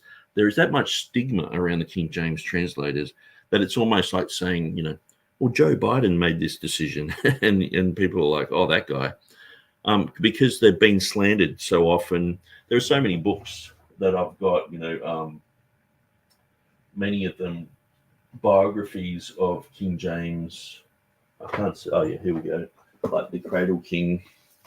I started rereading through the Cradle King the other day, and I was like, straight away they're basically saying he was homosexual and had relationships with young boys. And it's like, easily disproven, but that sells books, and that's just the sort of rubbish that we're dealing with, ahistorical material. And so that if they're going to slander the king like that, what else are they going to say about these translators? They're drunks, or they're, one of them was a murderer, and but when you check all these things out, it's like, no, they're taking that completely out of context. And so, so I just thought I'd mention that as well, that some people feel that the King James Translation Committee were not equipped to actually make their own Greek and Hebrew edition. They were thoroughly equipped. I would say that they were way more equipped than someone like Theodore Beza was, but they used Beza's work. They said that's brilliant, but they made 20 changes in the New Testament. I'm not sure how many in the Old. I haven't done all that homework. It's a bigger book. It's most of the warfare is about the New Testament, but Mark Ward's entering into the arena of the Old Testament. But we do have a lot of answers for these type of conundrums as well. And so hopefully that gives you a bit of a better understanding of my position, which I believe is logical. I think that people who would be labeled King James only, TR only, ecclesiastical text, confessional bibliology, or whatever, I think that type of argument, I think I've nailed it. There's a lot of things in life that I don't know about. There's a lot of topics I have no understanding about. But on this, I believe that I've nailed it, and people need to go, I'm going to look at that, and I'm going to adopt that position for my bibliology of where the TR is. Because I believe it just completely answers the which TR issue. And now it's going to be which Masoretic text issue. It's just going to leak into that. But the thing is, too, people have been telling Mark Ward, well, this edition, well, this, well, that. But he doesn't seem to really be listening, unfortunately. And so let's just continue. I'm getting a little bit croaky here. Places where the King James Version departs from the Masoretic text. So here's a place where any... So just another thing. Mark Ward has said that he's going through 100 websites that basically say we follow the Textus Receptus and the Masoretic text. So obviously that's a roundabout picture, isn't it? Now, for some people, they are young earth creationists, but that is a very nuanced position for themselves. They mightn't have the exact same young earth creationist views of, say, Answers in Genesis or Kent Hovind or Jonathan Safard. Some of these guys have their own distinct dating. They have their own distinct concepts of the firmament and other things. So when people are saying, well, I'm a young earth creationist, if you put that on your website, obviously it's like you talk to those individuals to find out exactly where they think the TR is, So Mark Ward's like, well, on their website, that's their flag that they're waving, saying, this has got all the answers, where really a lot of people are just sort of saying, well, we know it's in the Textus Receptus. We might know all the details, but we know it's there. Where Mark Ward wants a nuanced description like what I just gave, and that was just on the fly. I haven't got anything written out here or anything, but that would give someone an understanding of where I stand. But he wants all that on a website. Now, I remember I was going through D.A. Waite's website, and he had a constitution sort of thing, like what we believe. And I basically run churches in certain parts of the world. We have a church, Revolution Church in Uganda. And so we also run ministries in Pakistan. And so I lived in Pakistan for a year. And so we're doing work there. And we've got 7 different ministries going there. And so sometimes people are like, well, what do you believe? And I'm sort of like, trying not to incriminate myself and go, well, we're sort of like this, but we're not really like this. And so one time I thought I'll actually write down exactly what I believe. So I thought I'll look at some of these websites around that really describe like bibliology and creation. And so it was actually D.A. Waite had done a lot of work. And so I went through and I was copying through his creation statement. And it was very, very nuanced. It was like, we believe in 6-day creation, which you'd think would be enough. But it was like of 6 times 24-hour days. Because people say, well, a day is 1,000,000 years and all this sort of stuff. So you have to be so nuanced. And so this is where Mark Ward's like, well, everyone has to be that nuanced. No, people just like, well, I'm a 6-day creationist. And they think that's enough. They haven't even thought about it outside of that. Where just because Mark Ward has thought about it like that, it doesn't mean everyone else has to, or everyone else is wrong, or that everyone else, they don't really know what they're talking about. And a lot of the time, a lot of these guys are pastors. They're some of them are academics and some aren't. Some are right now, going and visiting someone whose family member have died, or they're organizing a wedding, or they're trying to get ready for Sunday morning service, and they're going to preach an encouraging message. They're not really dealing with all the textual issues and all that sort of stuff. So just going through websites and holding people accountable for that, I just think it's just silly. I just, I could ring up 100 young earth creationists and find, they contradict this other guy and this other one. Does it mean they're all wrong? Maybe on a few details here and there, but at the end of the day, they're young earth creationists, So anyway, that's my 5 minutes of hate. Let's continue. Christian sympathies are going to lie with the Septuagint reading, with seeing this as a prediction of Jesus, at least a portion of Jesus' crucifixion, both because of the New Testament passages that you give and because of our expectation that the Lord himself foresaw, because he planned right from the very beginning that Jesus would come and die for our sins. It isn't just King James onlyists who have a sympathy here with what really is a non-Masoretic reading. Or could you clarify that for us? I mean, the fact is, I already know that the Masoretic text itself contains Kethiv-Qere readings, which I have tended to talk about as more or less equivalent to the apparatus in the Nestle-Lalande. These are textual variants. But when I say the Masoretic text, would there be any sense in saying that there is a Masoretic text that has the reading we prefer? Maybe that's too fine a point of a question, and I'm putting you on the spot. Well, no, it's a good question.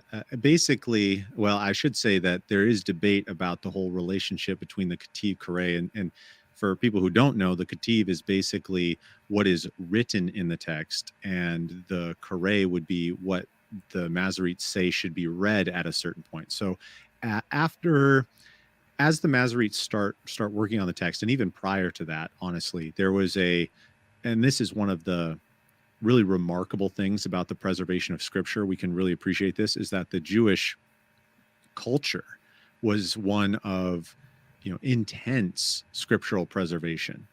So much so that if they're copying down the scripture and they have really good memories, and this is their job to copy scripture, and as they're copying it down, they say, oh, this isn't right. My memory of this text is that we should read something else here. Well, maybe in some worlds, in some areas of textual criticism, the scribe would just say, well, and I'm going to trust myself, I'm going to write it there. But for the Jewish populace, what they would do with their scribes is they would say, okay, I'm going to write down what is here, and then I'm going to make a note here in the margin that says this is what we should read at this point. And so that's called the Qere, what is read. And is the question, it's been a little while since I've looked really specifically into the Kethiv-Qere, is the question whether or not those are, textual variants, or are they places where the consonantal text is just so difficult to make sense of that, with a small adjustment, like we're talking about with the Qere versus Qere, right? I'm looking at it here, make sure I'm pronouncing it right. I've got my Hebrew text up here. These are scribes saying, well, boy, if we just extend the tail of the yod down and make it a vav, then we've got something that makes a whole lot better sense in context. I mean, so those would be two different reasons possibly to put Kethiv-Qere notation in there. Is that what people are now wondering? Am I making sense? Yeah, well, and the issue here, at least to my knowledge, is I don't think that this is and I could be wrong on this, but to my knowledge, I don't think this is marked as a Kethiv-Qere issue in the Masoretic world. And so that's part of the issue, is that the Masoretic system. So it's even though you have different manuscripts, it's all part of a tradition and a system where they try to incorporate the Kethiv-Qere readings, and they would say, hey, this is what we read, but we think it should be read this way or whatever. But this seems to be a little different. Now, to answer your question, though, is that yes, they would often mark those kinds of issues, saying, yes, it reads a yod here, but it should read a vav or a wow or whatever. But it's sometimes a little more it's a little more distinct. Sometimes they say this is the word that's read here, but it should be a different word. And so sometimes it's a little more, I don't know if this is the right term, but violent to say like, oh, it's a little more jarring, saying it's not just a switching of the consonants. It's most often a switching of the vowels underneath the consonants. But there are a few times where you say, okay, there are a little more issues. But here they don't even mark as a possibility that there's a different reading. And that seems to indicate, now I will say that there is variation in a few of the medieval manuscripts. So it's not as if people didn't know that there was another reading. It's just that there does seem to be, for lack of a better way of saying it, kind of an intentionality to make sure that we are taking the as a lion reading in the whole Jewish tradition, which makes sense if you're kind of going in a anti-Christian direction, as it were. Right. So would it be accurate to say that the King James? Okay, so it seems like he is saying that the majority of Hebrew manuscripts has the lion reading in it. And that this has been a corruption that has been deliberately inserted by the Masoretic scribes themselves. So that's his claim. So we're going to look at a few. Articles about this, but let's just continue, because I want to try and get through this video just in one hit. And also, I I think it would be good if anyone wants to jump on board, if you have anything to say. Obviously on this topic, there's no point jumping halfway in and just going, hey, this is my cat or something. If you have anything to say about the Masoretic text, the Septuagint, or specifically Psalm 22:16, that would be great too. So I'll just show the StreamYard link that you can jump in and be another bobbing head here. We can have up to 10 people here, so feel free to jump on. We've got a few more comments here. It says, William Brewer said, thanks for making this. Yes, I wasn't going to make this, but then I thought, no, if I don't keep my finger on the pulse with Mark Ward with the Old Testament videos, I'll probably get behind, or he'll say, oh, in my previous video, I proved this and proved that. And sometimes he's not really proving anything. He's just sort of either stating the obvious and saying, that agrees with him and all this sort of stuff, or he's proving King James onlyists wrong where he hasn't really. And so I thought I'd better keep up to date with it. So Jay Peeler says, how can a Reconstructionist even trust anything in the Bible? I don't understand these guys.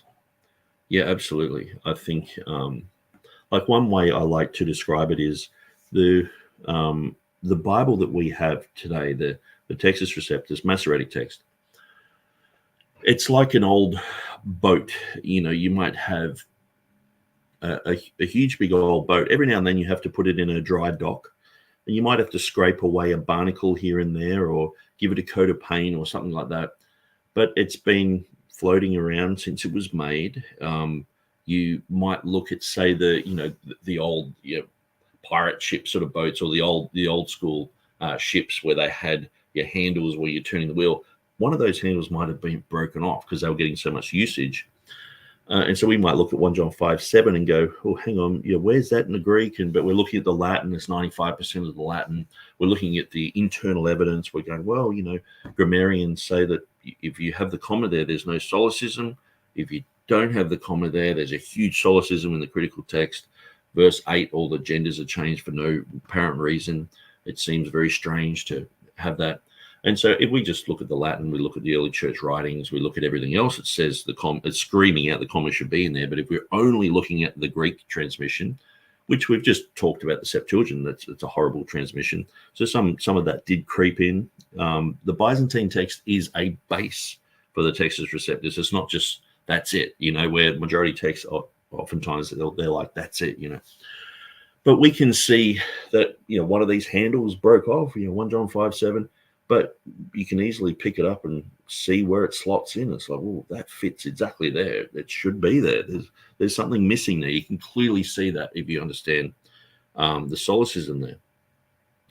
And so when you look through what Erasmus did, and Complutensian guys and Stephanus and the rest of them, you can clearly see that they just sort of dry docked this. They were going from one technology to another, from manuscripts to printing. So they had to sort of work out a few things. But by the time it got to 1611, they'd nailed it. They had all the words in one place between two covers, and it's like, there they all are. So we don't really have to go back to the old technology of manuscripts. It's interesting, but it's not. We don't have to. We're not doing a reconstruction. It's a boat that's already been floating. It's basically we can see the vast majority of the Textus Receptus readings are clearly in the manuscripts. They're in the Latin. They're in the Greek. They're in the early church writings. How did they quote something that's not in the Bible, and they're talking about it in depth? And so we can see in the closed class of witnesses with the Greek, the Latin, and the early church writings, we see the Greek, the Latin upholds the Greek readings. We see the Greek corrects the Latin, but they're both guided by the early church writings. And so these are in the closed class of witnesses. Outside of that, we can go to the Syriac, we can go to the Coptic, we can go to many different languages, and we can look at those readings as well. And the thing is, too, we don't have everything that they had back in the Reformation. There are manuscripts that we have. There are readings that they're saying this manuscript says this old manuscript says this, and that. And we don't know what they're talking about. We have no idea. No one knows anymore, because that manuscript is gone, probably burnt in a fire. Dan Wallace said 1 million biblical manuscripts were destroyed, I should say, in World War II alone. So, bombings of churches, and look at Dresden. How many manuscripts were there? Just gone in the flames. I guess some people probably tried to steal manuscripts from France, Goebbels, works of art, because some of these Bibles had art in them that's invaluable. And so they were burying these in the ground. There's probably caves in Europe that are full of Bibles. But they're just gone. Maybe we'll never see it. Maybe Jesus will come back and when someone will hide in that cave and go, oh, this is valuable, but it's too late, So, the Reconstructionist position, we already have a boat that's been floating. You might get a barnacle here and there. Someone like Erasmus didn't recognize 1 John 5:7 fits there, but then in his third edition, he's like, actually, it fits right on there. And he describes the linguistic problems if you don't have the comma in there. But he was looking for manuscript. He was looking for that missing part, and he found it, and he put it on there, and it fits exactly. And so when we look at the critical text, we have Vaticanus and Sinaiticus. So these two boats, when they were launched, they floated out and then just sank to the bottom of the ocean. They were sitting there for 1,500 years. Someone got the bright idea to resurrect them, so they brought them up to the surface, and instead of just creating a Vaticanus version or Sinaiticus version, they've amalgamated all bits and pieces. So you got the mast from one and put it in the other, and they've got all sorts of problems. Both of them sank. No one used them. They weren't copied. They weren't translated. They both sank to the bottom of the ocean. They were hidden from humanity for like 1,500 years, and all of a sudden they're resurrected. They're being amalgamated to make this mega boat, and you put it out there, and in the doctrinal world, it fails every time. It sinks. It makes Jesus a sinner. Says that if you get angry, you're in danger of judgment, but Jesus got angry. It says things like Jesus lied, saying, I'm not going up to the feast. But in the King James, it says, I'm not going up to the feast yet. Clearly, he's saying, I'm going to go up there because it was required of him to do that according to the law. So it makes him a sinner, it makes him a liar. There's so many things that are in the critical text. Anyway, I won't go on about all that. Most of you know that. But that's how I view it. These two boats, from the beginning, they weren't used.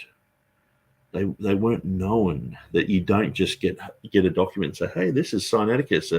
That's why the aliens were so excited about archaic Mark, that document. They believed it was like a preservation document of, it's got Vaticanus readings, and it turned out to be a forgery. So, and that sort of answers the next question. Jay Peeler says, I didn't know that was actually proven to be a forgery. So you might be thinking of Sinaiticus. So people are saying we want that to be tested as well. We want everything to be tested. We want to validate everything. There's nothing wrong with that. Usually, if you're a criminal, you're saying, don't fingerprint me, don't do a blood test. I've got my rights to remain silent. But if you've got nothing to hide, you say, yeah, fingerprint me. Look, take my blood, test it all. We want to get accurate answers here. But the critical text guys are like, I know you're a conspiracy theorist. If you want to test all those things, they're proven to be old. Why are you asking these questions? And we just want to validate everything. We want to make sure that these documents are genuine, because there have been some very strong claims made about Sinaiticus, but that hasn't been proven scientifically to be a forgery yet. We think there's enough evidence to make a case, but people are going by faith with that one. People are going by faith with all the dating of these manuscripts, because unless they've been scientifically tested, the main people in the academy have been duped by these. What chance do we have? You know what I mean? Unless you're fully scientifically tested. If they're the main people are like, archaic Mark is the best, and they're like, oh, whoops, it's a forgery. It's a modern day forgery. What about the Dead Sea Scrolls? We really, perhaps they have been tested. I'm not really sure. I'm just sort of shooting from the hip here. But yeah, so that was archaic Mark. So that's a different document to Sinaiticus. So Jim D says Ward comes across like a school pupil critiquing Einstein. It is a little bit like that. I've been critiquing Mark Ward's videos for quite a long time. And in the beginning, it was very painful because he was like, well, I don't really want to get into textual issues because I choose not to, because it's just a whole nother arena. And then he gets into textual issues.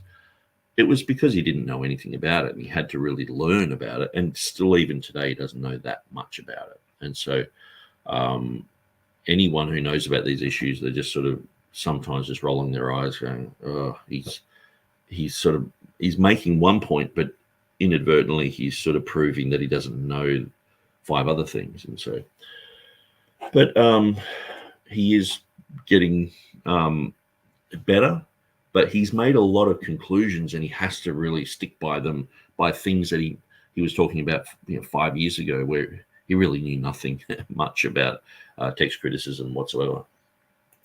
James version that the King James translators disagreed with and went against the Masoretic Hebrew text at this place. Yeah, and I think that was a good point you made, because this is it. So we're going to look at some of the details, but perhaps, just like with the Textus Receptus, this is one of those places where the King James translators looked at everything and went, well, we're going to go with this reading. So inadvertently creating their own Masoretic text, just like they did with the Textus Receptus. It might have been just a sprinkling of readings where they're like, no, we know this is a contested thing, and we think this reading, according to our judgment, we think it should have that reading, and so that's what they put in the King James.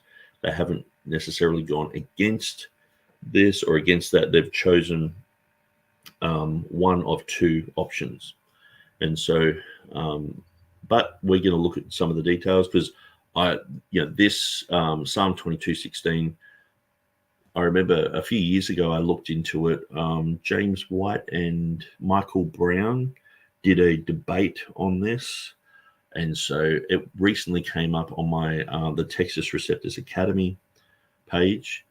But I thought, rather than me just going through and looking at hours and hours and hours of all that stuff, I'll go through this. This will lay a bit of a groundwork for more study, and then we can move on to some better conclusions. So Jay Peeler said, honestly, if I wasn't grounded, these guys would cause me to completely abandon the Bible, just as man made up stories. Yeah, and before I was a Christian, I was given a Bible, and I was reading, because I got encouraged. There was a street evangelist who said, hey, you need to read the Bible, blah, blah, blah. And they were telling me to read the book of James for some reason. But I thought they meant King James. So I was trying to find this King James. I didn't understand any of it, in a sense where I didn't have a King James. I didn't know what they were talking about. So I started reading this NIV, and I got to the 5th chapter, and it said that this verse probably isn't in there, or this reading isn't in there. And I thought, why has it got this marginal note saying that? They don't even know if it should be in there or not. And so I just got the thing and just flung it in the corner and just went, what a load of rubbish. And that's what I thought. I thought, these Christians are so stupid. They don't even have a Bible that they can trust. It says perhaps it's not even in there. And so, that just completely caused me to doubt the Word of God. And no wonder there's a whole generation of atheists. See, we think, atheism has come from, Darwinian evolution, the theory. It's just spread like wildfire. A lot of the time it comes from people doubting the alternative, which is Christianity. Saying, the Bible's full of contradictions, full of mistakes, full of errors. Here, look, it even says in the footnote, we're not sure where the Bible is. These 12 verses of Mark, last 12 verses, well, you can have it in the reading if you want, but we double bracket it just to show that it's probably not there. But we're not really sure. I mean, ask my scholar friend who's sitting right next to me. He disagrees with me, and that's fine. So they're trying to basically teach exactly what Bart Ehrman's saying, but saying, yeah, but still come to church, still love God, he's still there, sort of, no wonder people are just losing their faith. There's so many shipwrecked faiths out there because unfortunately apologists are going around the world creating little Bart Ehrmans everywhere, and they're causing people to be shipwrecked in their faith. And most of these guys, when you really put the acid on them, they'll sprout out the same stuff that Bart Ehrman's saying. They mightn't go to the full extreme of saying, well, we doubt that, the word of God is, from God or whatever, but they'll pretty much, like when James White debated Bart Ehrman, James White said on a radio show, there's really not much Bart Ehrman has said that I haven't said in my King James Only Controversy book. And I'm like, so they're saying the same thing? But Bart Ehrman at the end is just going, don't believe. Where James White's going, believe. It's like this, but it's the same song. They're singing the same song. It's like one guy was talking about Christian songs to me the other day. And I said, look, some of these heavy metal bands back in the 80s and 90s had way more content in their lyrics than most Christian bands ever had. That they would talk about all these issues and it was really heavy. Like they could be Christian songs if at the end they're just like repent or something, Jesus loves you or something. But anyway, I'm sort of diverting. A Hannah says, are you reviewing a Mark D. Ehrman Bart Ward video? Yeah, they all just sort of mold into one after a while. It's like, unfortunately, but that they can critique Bart Ehrman and say, oh, Bart Ehrman's lost his faith and he's a bad guy. I really wish that Mark Ward would do videos on Carlo Martini or the liberalism of Bruce Metzger, and because isn't that dangerous? Or just King James only weirdos who have we get the Ripplinger T-shirt and the Ruckman hat. We have to wear these. You're like, oh, my logical conclusion is that the King James is the correct Bible. It's got all the correct readings. It's like, here's the Ruckman hat and here's the Go Ripplinger T-shirt. You have to wear it. It's like, oh no, I don't want to wear those. It's like, no, you have to. You're a cultist.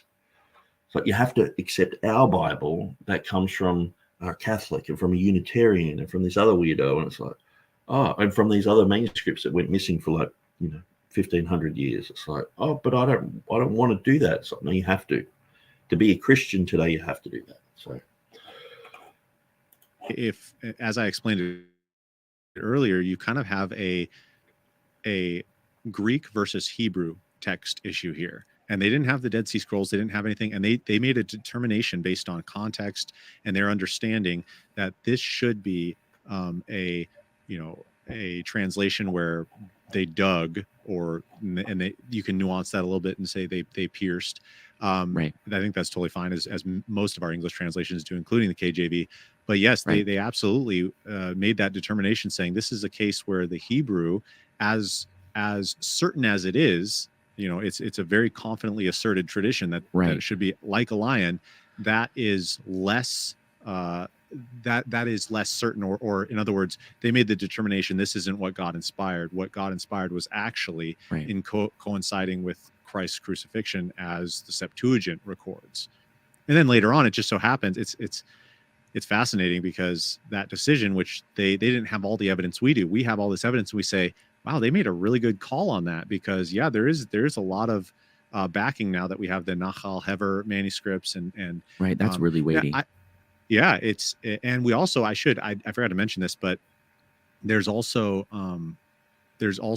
other Greek versions outside of the Septuagint. We often call them, recensions or just other translations. Yeah. Oh, mm-hmm. And so these older Greek translations, they also seem to support the fact that there was a verb there. They don't always use the same verb, but they use a verbal idea. Oh. And so it adds further evidence saying something is missing there. And if you just read Hebrew, you know that you have to either imply a verb there, or something's Okay. missing. And that's pretty normal in poetry, so it's not too shocking. Right. But And I'm just going to rewind that for a sec, because I think it's very important, because one of the main things that I bring up with 1 John 5:7 is that there is a grammatical error in the critical text. Now, when I'm talking to people who are fluent in Greek and understand what a solecism is, they admit there's a solecism there.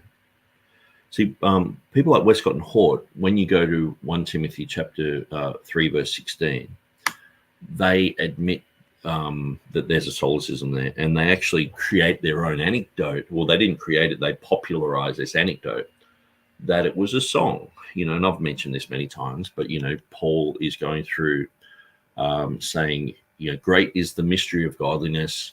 And then he got his banjo out, or his guitar, and he started twanging away and goes, he appeared in a body, he was da, da, da, da, and just started singing that bit. And even to the point where the New King James has that written in strophes. I should really look that word up. I keep saying, nearly every video I say strophes, but I know it's not. That's how it's written. S-T-R-O-P-H-E-S, I think it is. Strophes. Strophe. Strophe. Okay, so it's written in strophe, which is like a psalm. So it's on an angle. It looks like a bit like an italic, and it's set like a psalm. So even in the New King James, they have the correct reading of theos, but they have this whole thing. It's a song, because they had to make something up, because it's a solecism. People like Westcott and Hort knew this, and so they were like, well, what are we going to do? Let's just make up this story that it's a song. And so Paul he broke all the grammatical rules, because great is the mystery of godliness, and then he strummed his guitar and just started singing this ancient hymn, this ancient Christian hymn. He broke into it. And so who wrote that? Paul had his own favorite bands back then. Maybe it was like a Hillsong group or something. And he just started playing away, and he sang that. And so instead of just looking at the facts that there is an error there, that it says, great is the mystery of godliness, God was manifest in the flesh, which is perfectly clear. There's no grammatical issues. But when you have great is the mystery of godliness, who, which is the correct reading for os, who appeared in a body, or who was manifest in the flesh, it has a predicate without a subject. So it's probably the biggest grammatical error in the critical text right there. And it just has to do with the deity of Christ, probably the best verse showing that Jesus is God. And so I know some critical text people, they watch this type of segment and they go, oh, no, I can prove that it was os. Well, you don't have to go far. All you have to do is read James White's book, the King James Only Controversy, and he says the Textus Receptus reading is correct. So I don't know why people would even fight against it. One of their main gurus is like, yep, that's correct. And so, but it's interesting, because Peter here is sort of saying a very similar thing, that the King James translators saw that there was a grammatical error there, and they've gone and corrected that. So that's what he's saying about the King James translators. So it's like, well, how come it's such a strange and foreign thing? And one of the things is, with the grammar issue, this was picked up by Gregory Nazianzus. He said, well, how come the verse in verse 8 there, how come when it's talking about the spirit, the water, and the blood, how come the genders are changed against the grammatical rules that the Greeks have? He mentions that like I think it was like the 4th or 5th century. Then you go through time and you see Erasmus. He talks a lot about this, and he basically says that grammarians would shudder reading the text there without the comma in it. And so he knew of the grammatical issue. Eugenius Vulgaris in 1780, he was very clear that there was a solecism there. And he said that you need the comma in there to basically justify the gender change that appears in verse 8. And so all this information has been quite well known to anyone who's been studying the comma issues. So I contacted the world-leading expert in the Greek language, Georgios Babiniotis. Now, he was kind enough to write me a letter, and we corresponded. We talked about Sinaiticus. We talked about a whole bunch of things. And he said, yes, Eugenius Vulgaris is 100% correct. You need verse 7 there to justify the gender change in verse 8. But he said even more strongly is the argument of a syntactic parallelism that occurs because these are parallel verses. And so he said that's an even stronger argument for it. So he was saying, yes, what you're saying is 100% correct. But me as a grammarian, understanding the Greek language and having written 6 dictionaries on the Greek language and having written 200 books on the Greek language, here's my expert opinion. You're correct in what you're saying.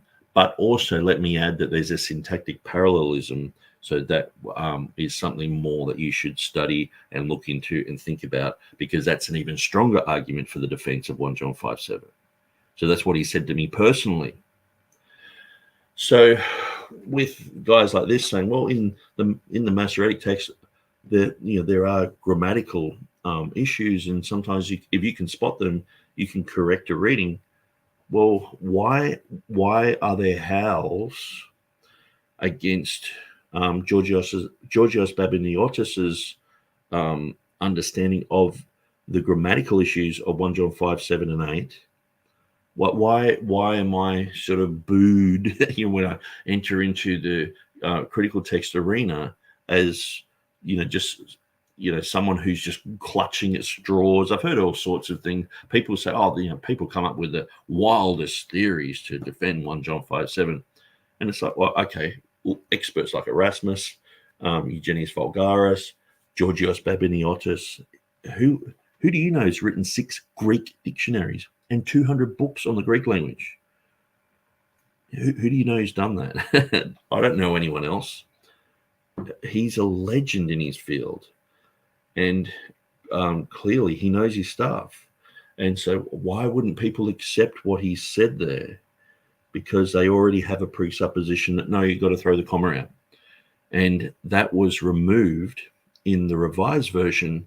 And there was a Unitarian working with Westcott and Hort on that text. I wonder whose hand was straight, the first one up. Should we delete it? Yay. Scrivener was completely compromised. I don't think he was a TR guy at all. He mightn't have wanted the last 12 verses of Mark to be deleted, or the Pericope Adulterae. But apart from that, he was like, yep, delete it. His hand was up as well. And so just because he made a TR edition doesn't make him a TR guy. So anyway, that's a whole nother story. But I want to rewind this because I think it's very important that we get exactly what Peter's saying here, because it's, why can't Mark Ward apply this to the New Testament as well? When we see a grammatical error, like James White spotted the one in 1 Timothy 3:16, there's a predicate without a subject there. That goes against basic schoolboy grammar. It's one of the first things you will learn if you're learning grammar, but it's in their critical text, and it just happens to throw out the deity of Christ in that verse. So obviously it's not the correct reading. Anyway, so I don't want to go too far back, but we want to get the full context here. Dead Sea Scrolls, they didn't have anything, and they made a determination based on context and their understanding that this should be a translation where they dug, you can nuance that a little bit and say they pierced. Right. I think that's totally fine, as most of our English translations do, including the KJV. But yes, right, they absolutely made that determination, saying this is a case where the Hebrew, as certain as it is, it's a very confidently asserted tradition that it should be like a lion. That is less that is less certain, or in other words, they made the determination this isn't what God inspired. What God inspired was actually in coinciding with Christ's crucifixion, as the Septuagint records. And then later on, it just so happens it's fascinating, because that decision, which they didn't have all the evidence we do, we have all this evidence. We say, wow, they made a really good call on that, because there is a lot of backing now that we have the Nachal Hever manuscripts and Wow, the King James guys did a really good job there. And they're surprised. It's like, well, I've done all this homework there, and King James guys did a really good job. That's where I've come to the conclusion that the King James translators have done a really good job there. And in another place, they did a really good job. Another place, really good job. And it's to the point where it's like, hang on, in every one of these places, they've done a really good job. Now I'm wearing a Ruckmanite hat and I've got the Go Ripplinger t-shirt on, and I have to, have a Sam Gipp book and promote that. And it's like, no, you've just come to a logical conclusion. And I would say he's come to a very good conclusion, and that he should further grow in this area, that the King James is correct. And right, that's really weighty. And we also, I forgot to mention this, but there's also other Greek versions outside of the Septuagint. We often call them, recensions or just other translations. Yeah. And so these older Greek translations, they also seem to support the fact that there was a verb there. They don't always use the same verb, but they use a verbal idea. And so it adds further evidence saying something is missing there. And if you just read Hebrew, you know that you have to either imply a verb there or something's missing. And that's pretty normal in poetry, so it's not too shocking. Right. But you would expect a verb there. So the grammatical issues in Hebrew, if you just read through the context, you can see what the Greeks would call a solecism. That can be in the Hebrew as well. And so someone who is fluent in Hebrew can easily read through. And it's just like if we saw someone just say, I wrote, you should eat a apple every day. You'd go, well, actually, it should say an apple every day. And so that's what a solecism is. It's just a grammatical error. Now, there are pseudo-grammatical errors, like the double negative. I ain't going to no disco. You've said two negatives there, which people go, well, that equals a positive. No. In math, that works, but in grammar, it doesn't work.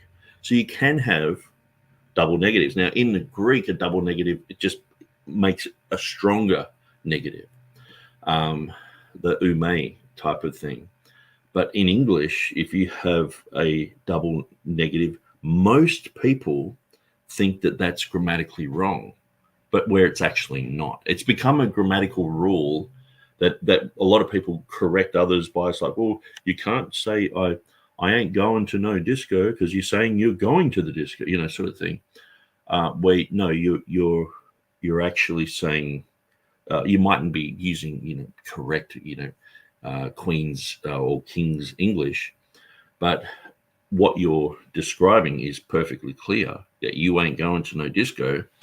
So using a double negative isn't actually a grammatical thing. It's to do with mathematics. And this is the type of thing that can creep into the academy, where they have all these rules that aren't really real. They're not real issues that we have to deal with. Anyway, let's move on.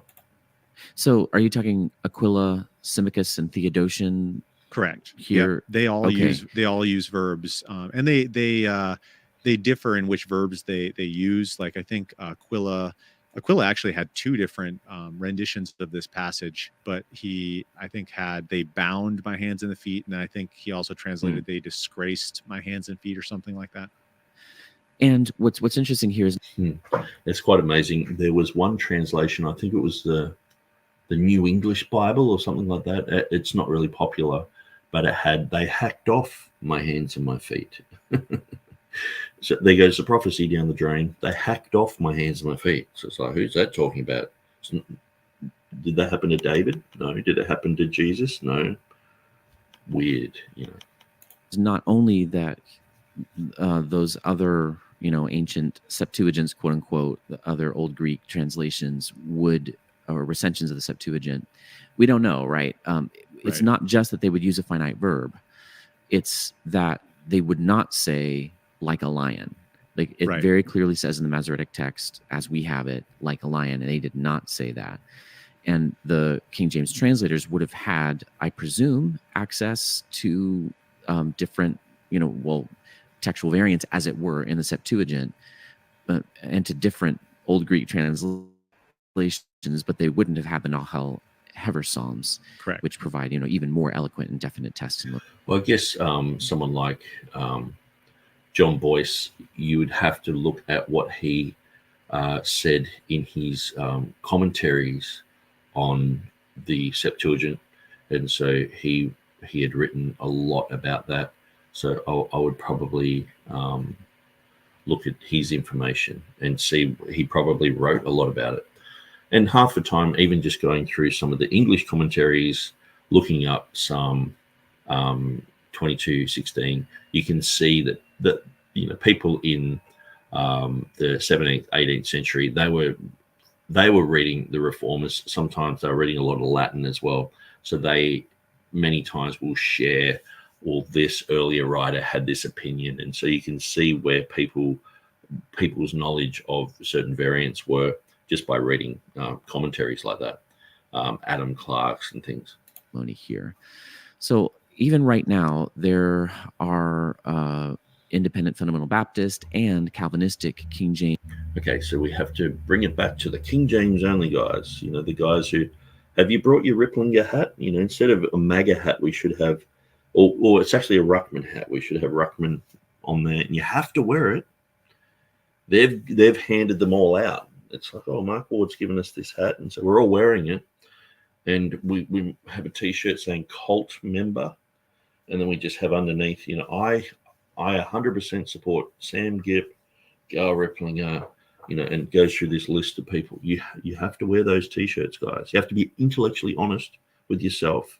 Stop lying to yourself. You're a Ruckmanite, James defenders who have a very testy relationship with the Septuagint, who are very skeptical of it. And I've definitely heard them say we should never be using Septuagint readings instead of Hebrew Bible readings.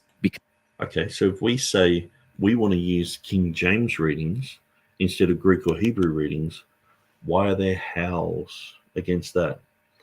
Why, if I say we hold up the King James and say, well, they've made their own definitive Textus Receptus edition, which is pretty much Beza's work anyway, but there's like 20 differences. Why is that seen as like, you can't have that in a translation when these guys are swapping and changing readings all over the place in real time, even in the New King James.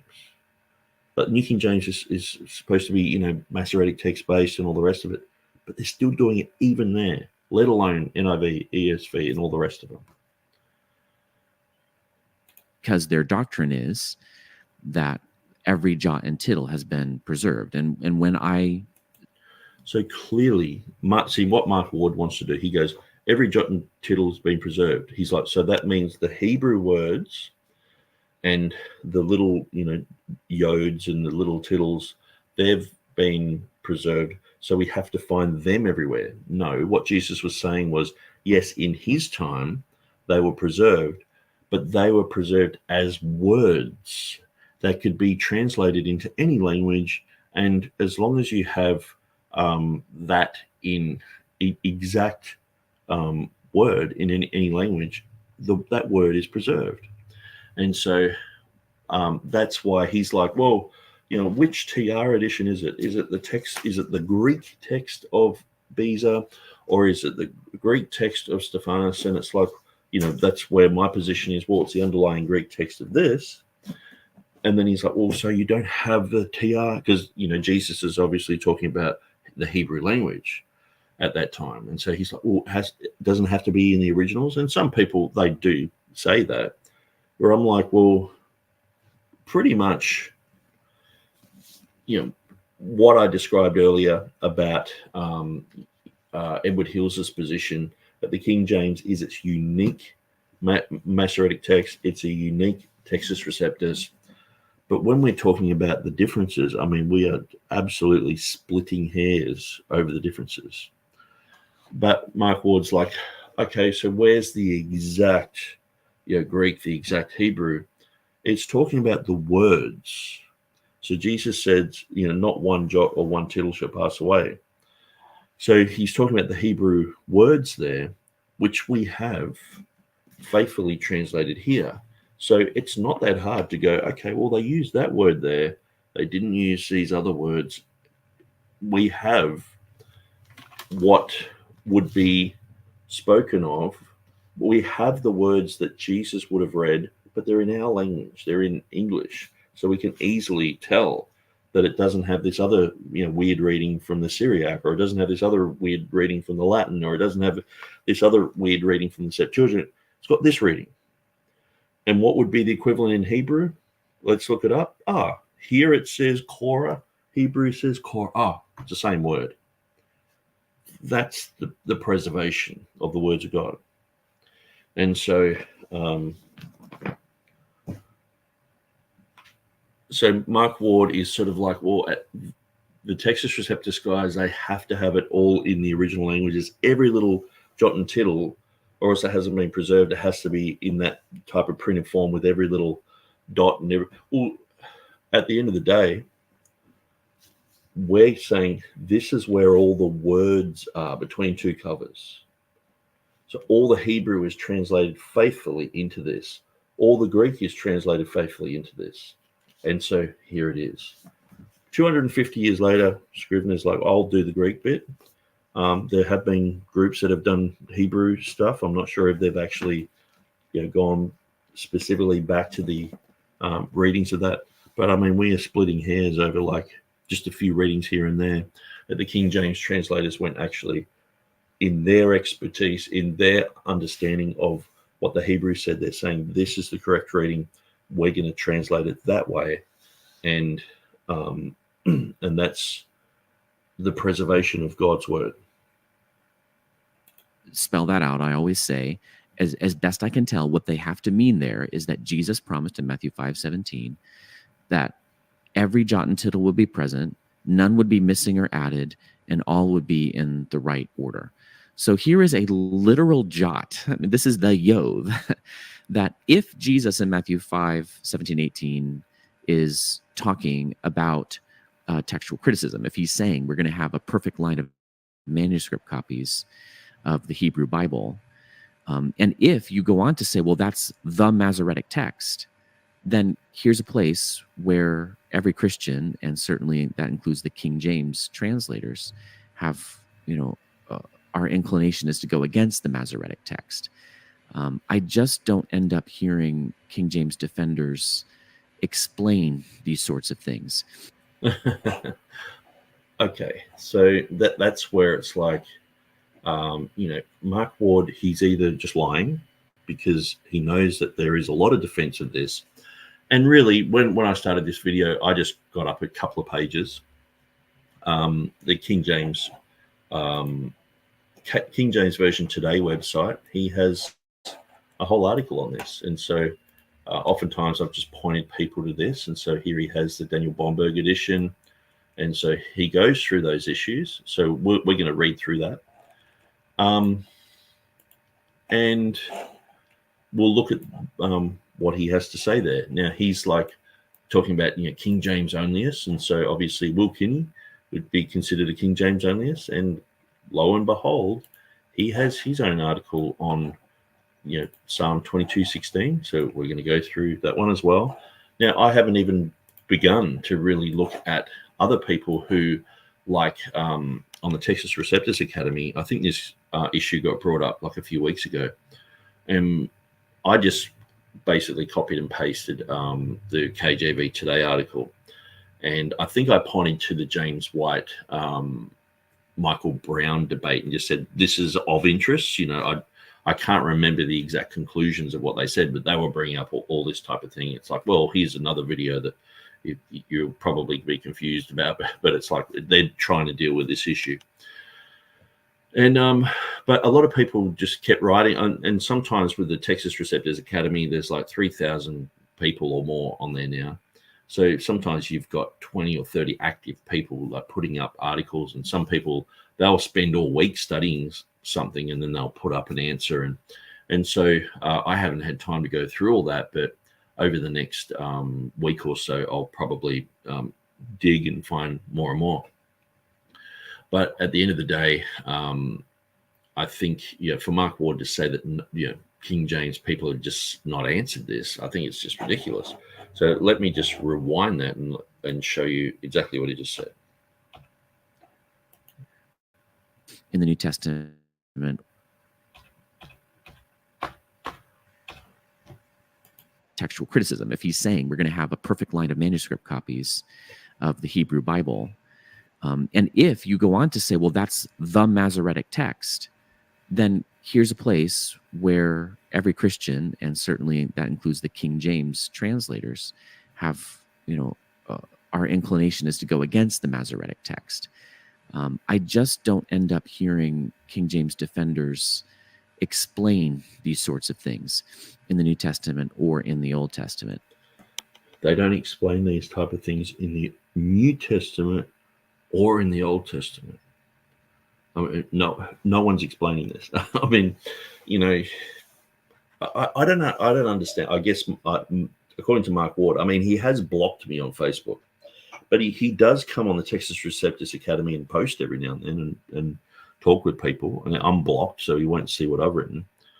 But it's like there are lots of people saying very similar things to what I'm saying. It's like, anyway. And what I would say to viewers out there, and then I'd ask you, Peter, if you'd have any further reflections on this. If you want to violate my general principle of not talking about text with his general principle, why wouldn't you talk about text? Because he brought out authorized and was like, I'm not going to talk about text, because he knew that we would just say, well, you're talking about false friends. What about all the missing friends? What about the hundreds of words deleted here in the last 12 verses of Mark? What about the pericope adulterae? All those words just deleted, flushed down the toilet. What about the commuhenium? What about so many places where there's deletions, let alone changes and mistranslation? They're all important. Mark Ward's like, I only want to focus on this thing, and that's all you can talk about. It's like, I think it's more so he had to get up to speed with what actually are the issues. Probably in the New Testament, he's gotten to a point where he's like, okay, well, I sort of know what they're talking about now. Now he's trying it in the Old Testament. But at the end of the day, why does he have this rule at all?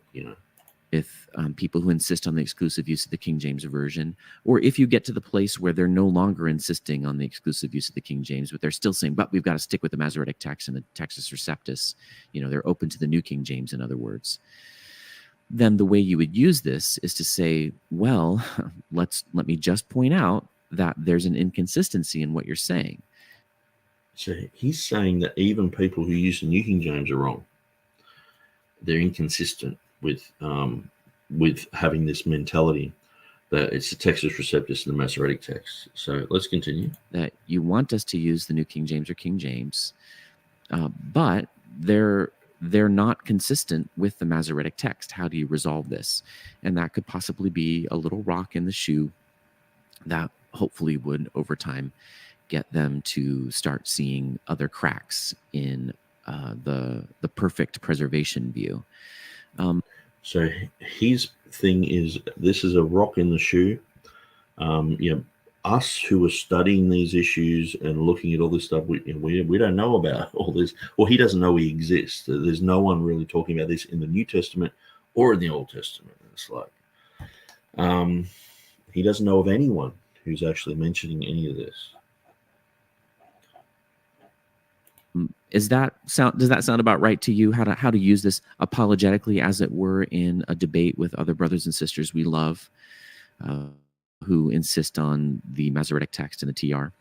Yeah, I think that makes perfect sense, and I would definitely encourage people to think along those lines. And maybe I might even just add one further element, is that I think, although it's kind of hard to make this point if you don't have a little bit of knowledge of Greek, but it is relatively certain among anybody who's able to read a little bit of Greek that the New Testament authors will often be referring to the Septuagint specifically, and they'll use language that does differ from the Hebrew text specifically, and they'll refer to the Septuagint. I mean, this would be another whole episode, but the classic example is Amos 9, 11 and 12, where in Acts 15, James quotes that, and the Septuagint and Masoretic text are so different in Hebrew there that it's very obvious that he's referring to the Greek. And so I would just go on what you're saying and say yes. And another reason not to totally just say the Septuagint is of the devil or whatever is because there are some complicating factors there. Now I will back off though and say that I operate by a rule that says the Septuagint. Okay, so people are saying the Septuagint's of the devil. So obviously that would be an extreme type of thing. We wouldn't say the Septuagint's of the devil. William Whitaker, he was questioning whether the Septuagint had been accurately transmitted down to 1588, and he was a brilliant bibliologist. And so the whole thing of the Septuagint being of the devil. Now the Septuagint can have its uses, because sometimes you can look at the Latin, you can look at the Septuagint, you can look at the Masoretic text and go, well, they're all pretty much saying the same thing here. In many places you can do that, but in a lot of places you can't. Go through Jeremiah. The Septuagint's very bad in the book of Jeremiah. It's like 1/3 of the Septuagint text there is corrupt. And so what I want to do is I want to quickly go through an article. And I've gone through this article before. Whoops, I think I'm in the wrong website. Yeah. Wayback Machine. I need Wayback Machine.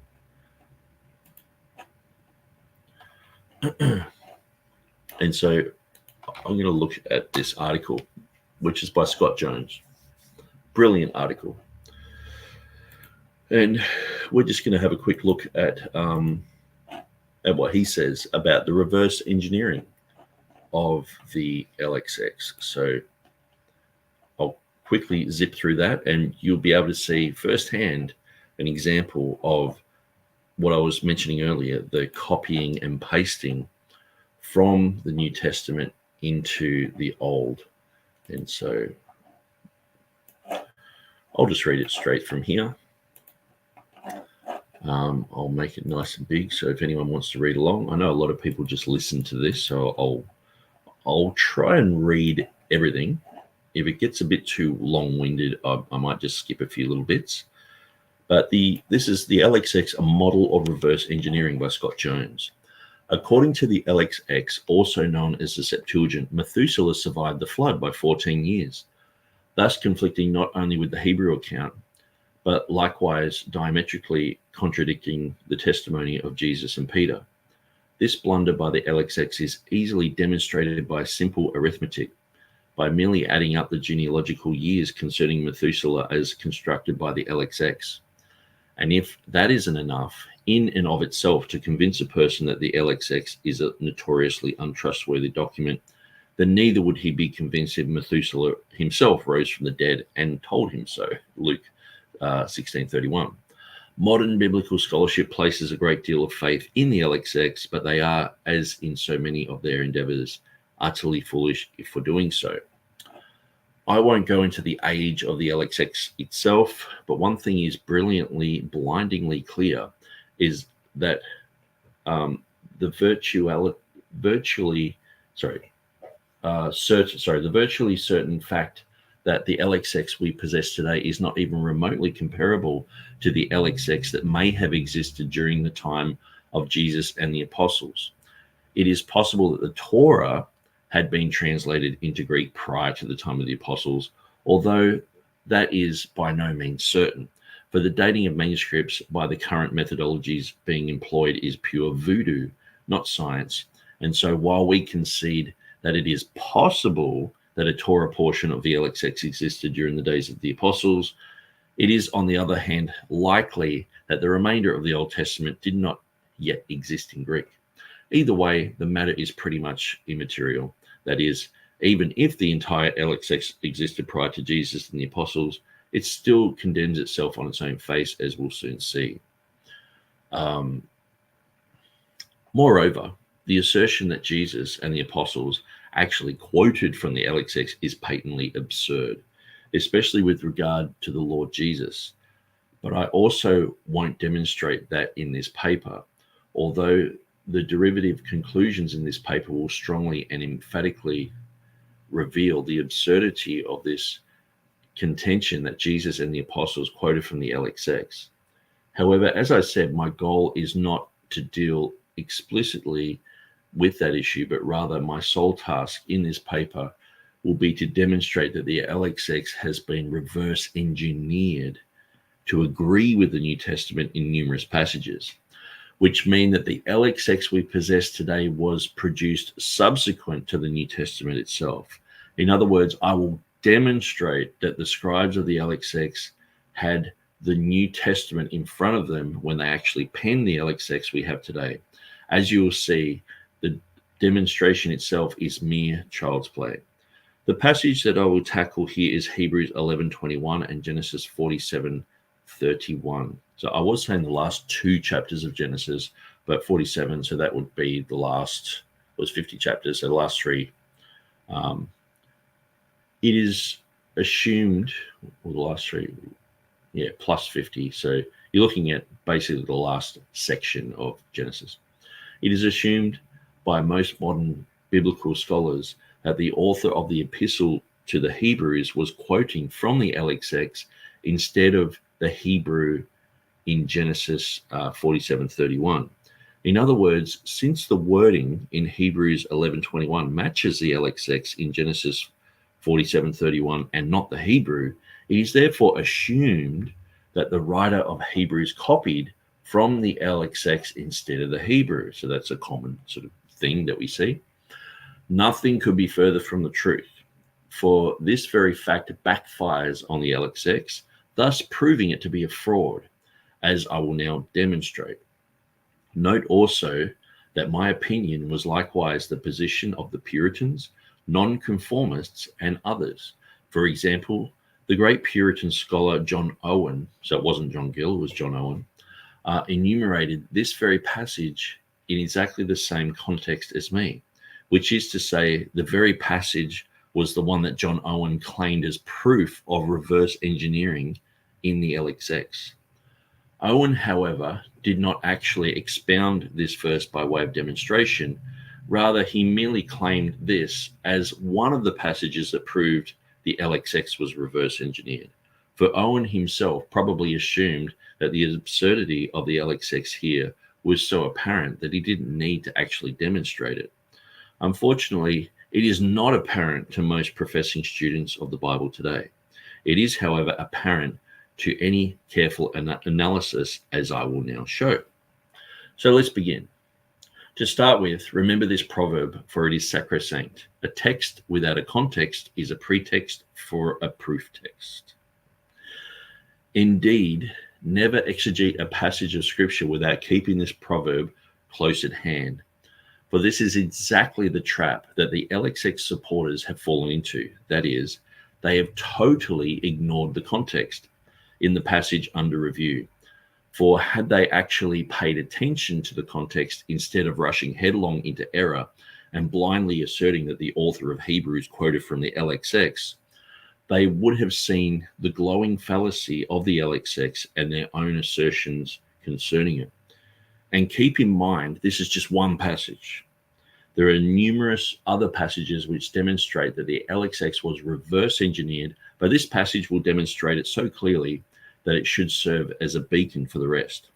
Accordingly, let's just first have a look at the context of the passage under discussion. You see in Genesis 47:31, there, where it is assumed that the author of Hebrews is quoting from the LXX, we immediately discover, lo and behold, that there are only two people in the tent, to wit, Jacob and Joseph, whereas in Hebrews 11:21 there are four people in the tent, that is Jacob, Joseph, and Joseph's two sons. It is only later in Genesis 48 that all four people are present together in the tent, as the account in Hebrews 11:21. That is an entirely different meeting in an entirely different context. In other words, Genesis 48 is what Hebrews 11:21 is actually referring to, not Genesis 47:31, as the ignorant scribes of the LXX thought. In other words, they are two different events, and thus they are not referring to the same episode. The scribes of the LXX, however, were too dull to notice this, and because of their comic stupidity, they probably decided that they were going to help God out, since there was no verse in Genesis that exactly matched the verse in Hebrews.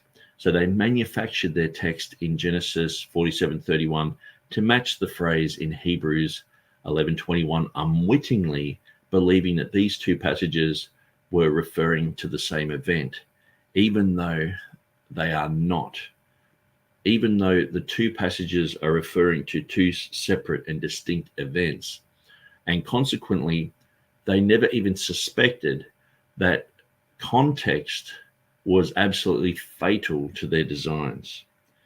Indeed, by thus reverse engineering the text, they showed themselves to be completely oblivious to both the context and the significance of what was actually transpiring, as well as further solidifying the fact that the scribes of the LXX, as it exists in Vaticanus B and Sinaiticus Aleph, were utter, absolute, total ignoramuses of the Greek language, as well as the Hebrew. For the fact is, the facts in evidence, for the fact is, both Vaticanus B and Sinaiticus Aleph, the two manuscripts most modern Bibles are based on, have so many grammatical and philological errors in the New Testament alone that they literally cannot be counted, unlike the manuscripts which underlie the traditional text and the King James Bible.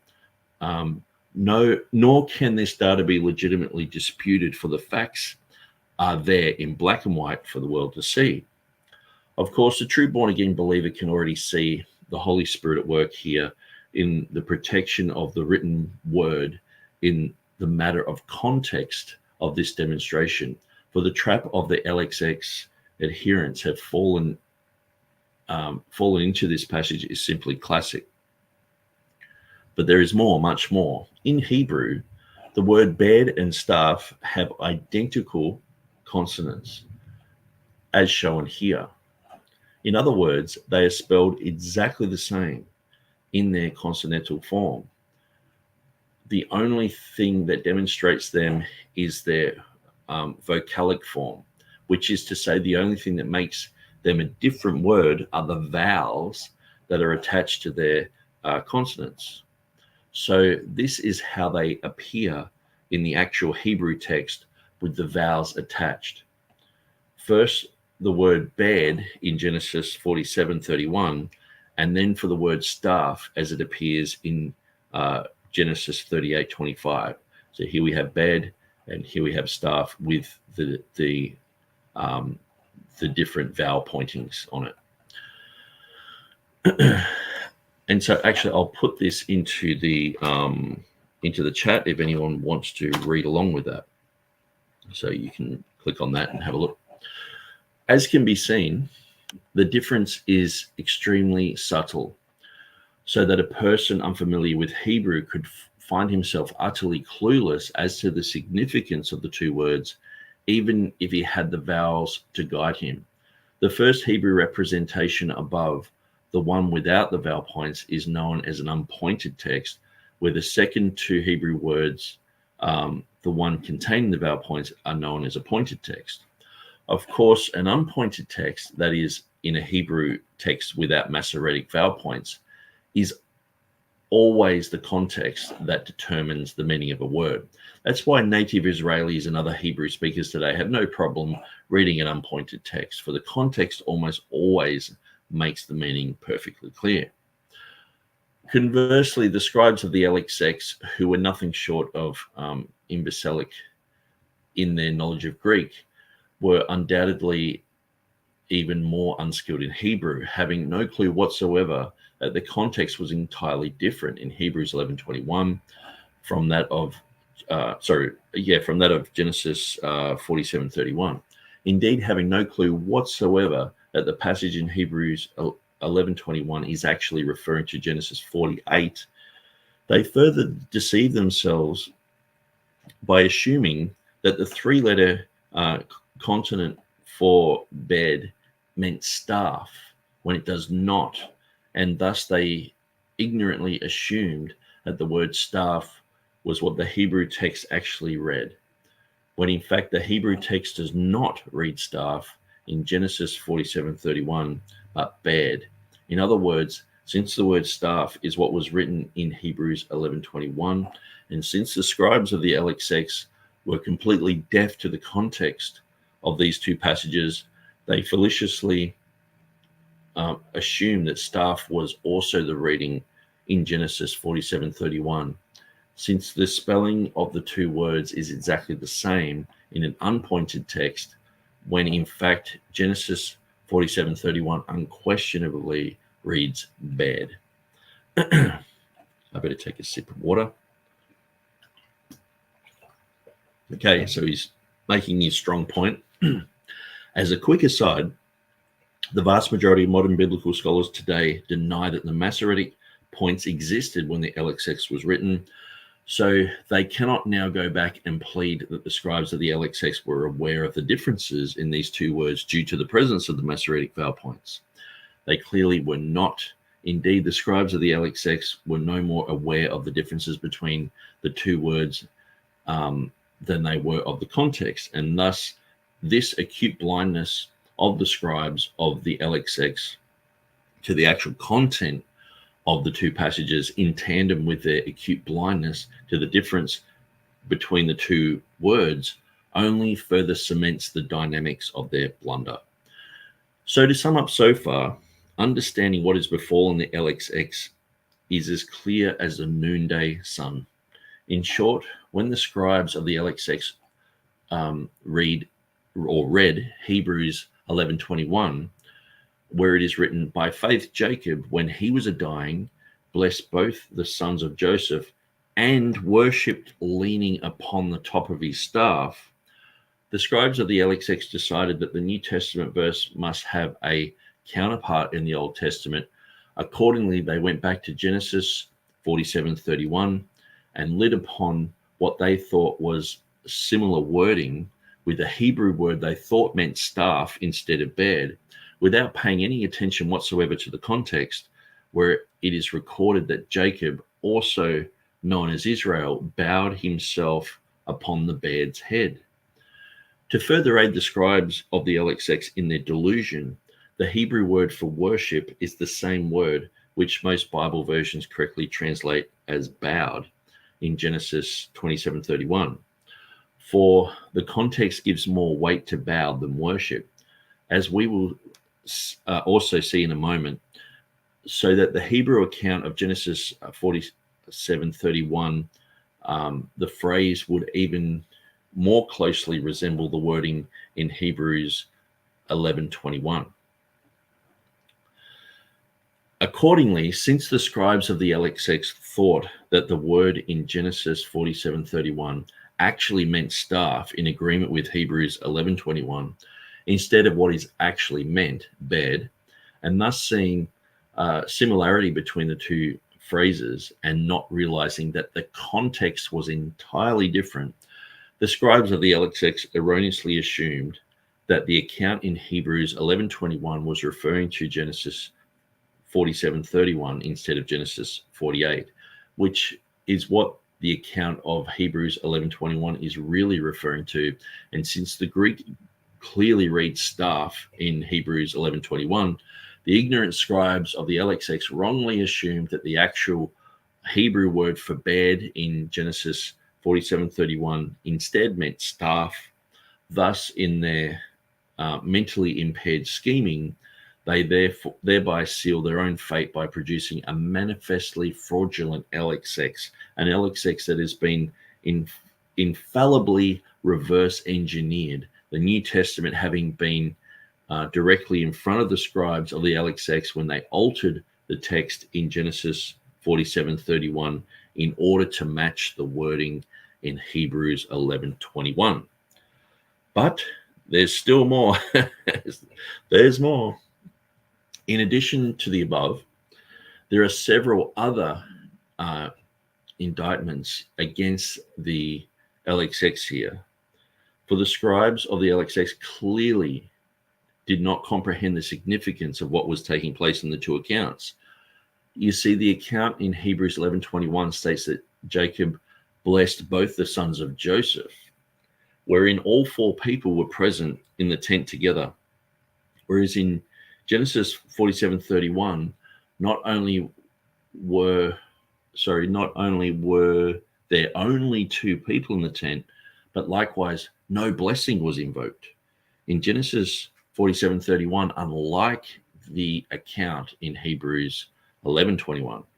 In fact, it is almost the exact opposite of the account in Hebrews 11:21 that is taking place in Genesis 47:31. To wit, in Genesis 47:31, it is Joseph who was being compelled to do the acting, not Jacob, as in the account in Hebrews 11:21. Insomuch that Jacob was extracting a promise from Joseph to bury Jacob in his own land and not in Egypt. In other words, this is a very tender moment strictly between father and son. No grandchildren were present at this solemn occasion.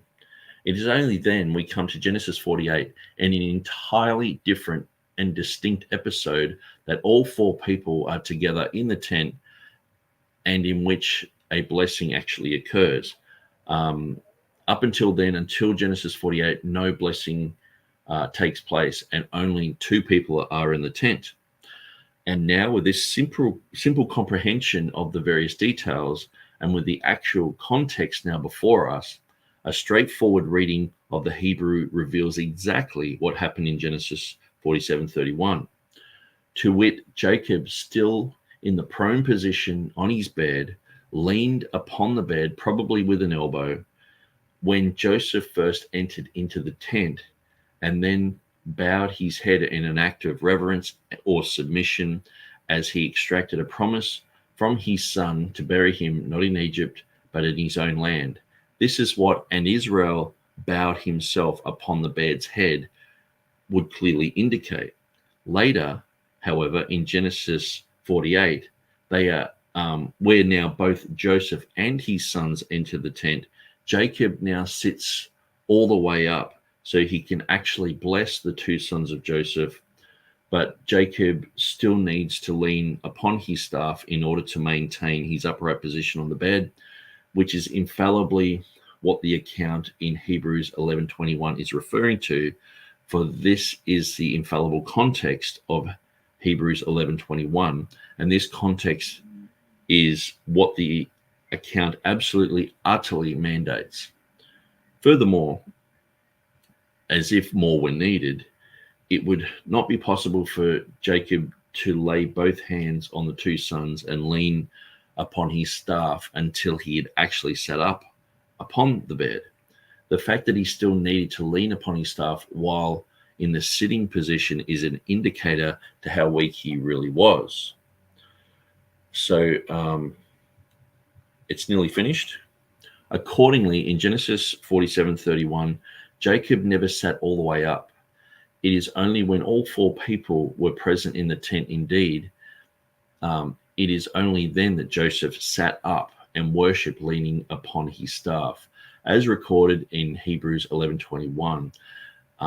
That little additional detail of leaning upon his staff is just another tidbit information that the Holy Spirit supplied to the narrative, just as he did in many other accounts, such as the reference to Jannies and Jamborees in 2 Timothy 3:8.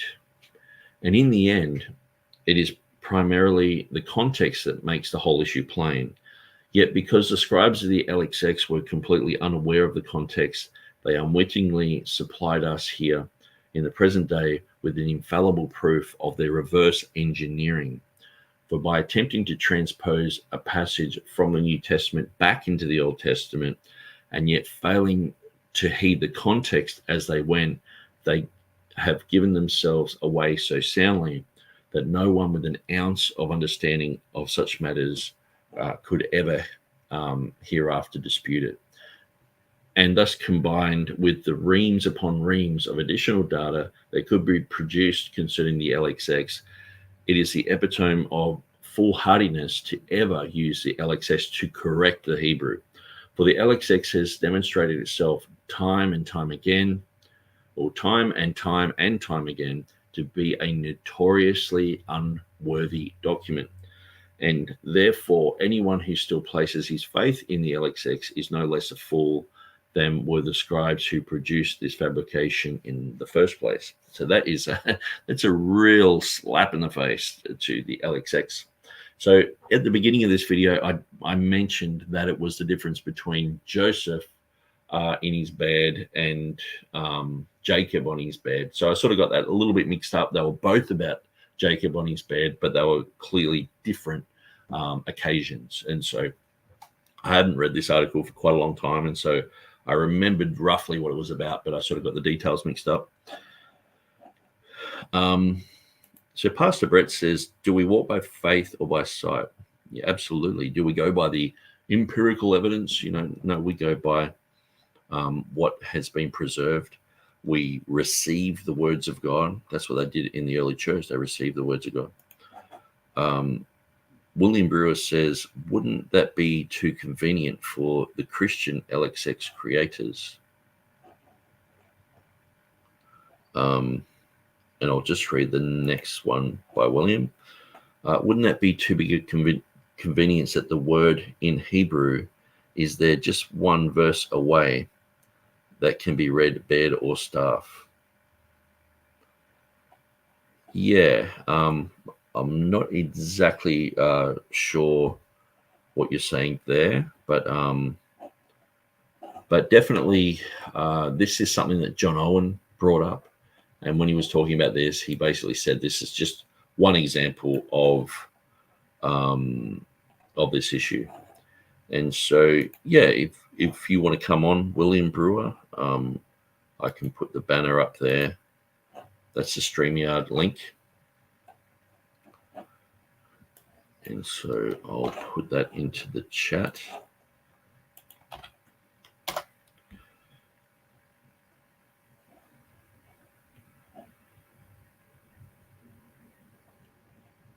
And so Stevie6621 says the EO Church, I guess that's Eastern Orthodox Church, considers the LXX to be the inspired Old Testament, not the Hebrew. Yeah, and I think that's probably just patriotism. It's like, well, we're Greek and we got our Greek language, and so we're going with that. But clearly there's errors in the LXX. And so I think it's just pride. It's like the Roman Catholic Church having their Latin text. It's like, well, we're Romans, and so we have Latin, and so that's the text. Where the Textus Receptus position is like, well, we go to the Greek, but we look at the Latin, we look at everything, so we look at the early church writers as well. So let's continue with the video. Is a great piece of evidence, but the Hebrew evidence is valued more weighty, if you want to say totally it that way. agree. Okay, so we've got William Brewer here. Hey, good thanks day, for William. letting me on. Hey, good day. Can you hear me okay? I can hear you perfect. Oh, okay, great. Sorry, my lighting is very poor. No, that's fine. It's looking good. And I'm not super familiar with this particular issue, but it looked like there was sort of a difficulty with your position and wanted to get your thoughts, and I was having a hard time expressing it in the live chat, so I just was glad that you're able to bring me on, and maybe I can present the problem I see. Yeah, absolutely. So if I understand rightly, the Hebrews passage in chapter 11 mentions Jacob leaning on his staff, blessing the two sons of Joseph. And Yes. you're saying that if you go back and look at the passage that he's actually talking about, it's from chapter 48 of Genesis, where he's blessing the two sons. Yeah. And you're saying that the Christians wrote or edited the Septuagint, either wrote it or edited it to try to supply the word staff in the Genesis account, but they went to the wrong place. They went to chapter 47. Yeah. Yeah. Well, they could only do that. I mean, my problem with the problem I see with supporting that theory is you're saying that there just so happened to be a Hebrew word there that can be read both staff or bed, depending on how you put your vowel points, right? Yes. Well, yeah, so wouldn't that be super convenient for them? I mean, too big of a coincidence? Like, let's say that what you're saying is true. They open up Genesis and they're reading the Hebrew and they're saying, well, you know, the book of Hebrews wrote about Joseph leaning on his staff, but we don't see a staff anywhere mentioned. But look, there's a Hebrew word that if we change the vowels actually can be staff. It just seems like a big coincidence that such a Hebrew word would be right there available for them, like just one verse away. Yeah, I think you mean like just one chapter away. Yeah. Well, okay, it is a chapter away, but how far away in that chapter? I mean, there wasn't originally chapter divisions. How many verses away is it actually? Okay, I'll just look. So I'm on my cell phone, so I'm afraid to click over to my other tab, and maybe it'll lose me. I'll open Genesis 47 in the King James, and I'll try to maybe I'll get a picture of it.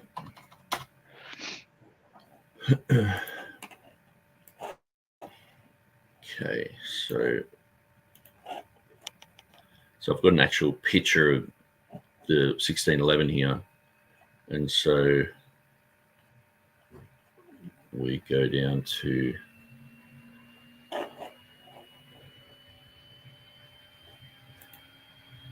what was it? 47:31 and 38:25. Okay, 28:35. But yeah, I guess so. That sounds like a lot of verses away. So that's the last verse of the chapter, right? In Yes. chapter 47.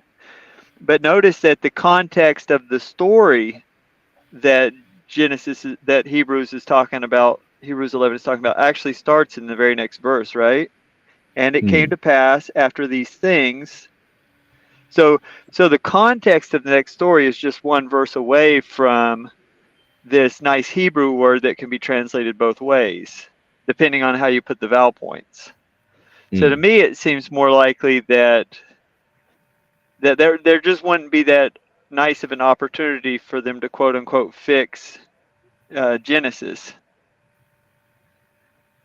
What seems more likely is that it was already in the Septuagint as staff, and maybe Hebrews just put the two stories together as though it's one, which isn't unlike Hebrews to kind of deal with the context in a way that we wouldn't think to be straightforward. Like, for instance, in chapter 1, when he talks about, I don't want to go off too far on this, but in chapter 1, when he's quoting all these verses to support Christ's sonship, he quotes Psalm 102, and it looks like, if you read that psalm, it looks like that the psalmist is actually talking about God the Father. You know, your days are forever. The heavens will wear out, but your days last forever. But then he turns around and like gives it a messianic sense to the chapter. Like, okay, now it's switched and is talking about the Christ rather than Yahweh. So that's not unlike Hebrews to kind of deal with the context in a weird way.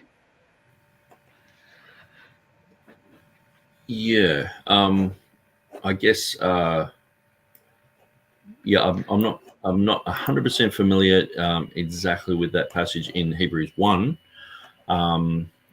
but definitely here in the context we can see that in chapter 47, the last words that are said here, and he said, "Swear unto me," and he swore unto him, and Israel bowed himself upon the bed's head, and then it continues on, but then it says, "And now thy two sons," and then so we've got this whole other context that's come into play, and so I think it's pretty clear that this is a copy and paste into the Old Testament. I can't see why. I understand what you're saying. That you do understand what I'm saying, at least. I mean, we're just arguing about the probabilities because we really don't know. We can't go back in time, but it's like, what's the probability of the author of Hebrews getting the sort of muddling the context together versus what's the probability, which is, I guess, what we would be claiming, is that the author of Hebrews is seeing that, well, it's close enough. Let's just mush the last verse of 47 together with chapter 48 and make it all one sort of context. You know, close enough.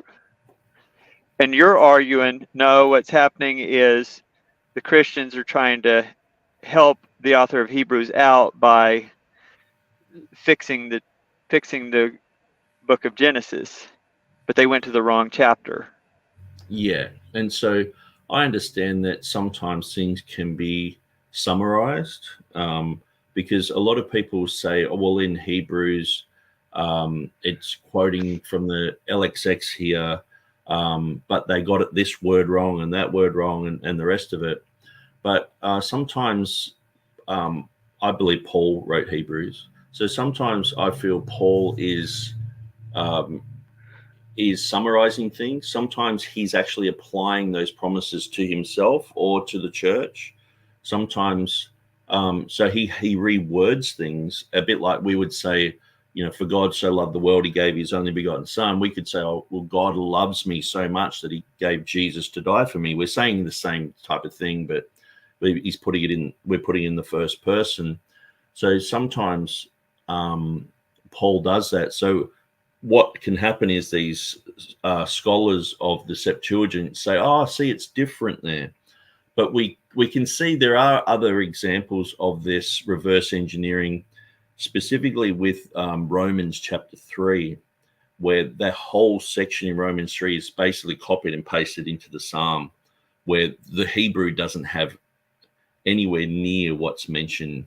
I can't remember exactly which Psalm it is, but definitely it's the section in Romans 3 where it says, for all his sinned and come short of the glory of God, in verse 23. But when it talks about their throat is an open sepulchre, you know, they've got poison on their lips, and it has this whole list of things that's basically copied verbatim straight into a psalm.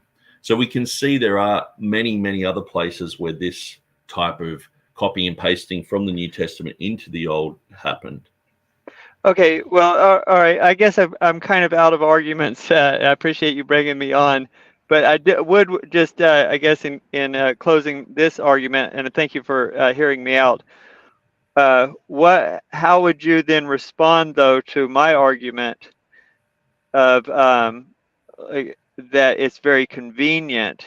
It was just it was very lucky for the, I guess, Septuagint writers that a Hebrew word was just right there at the end of chapter 37 that had this interesting property of being able to be translated bed or staff.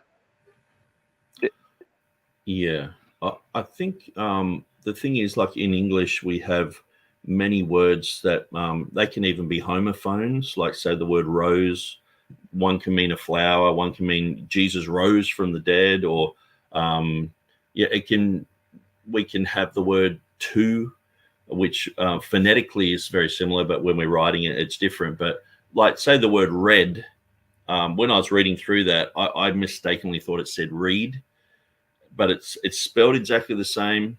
So I think they just went back to this word and said that's the word, and they copied and pasted it right there, where clearly the similar word without the vowel pointing, the exact basically consonants appear in verse 31, and so that's so it's a common mistake that we could make if we only knew a little bit of the language.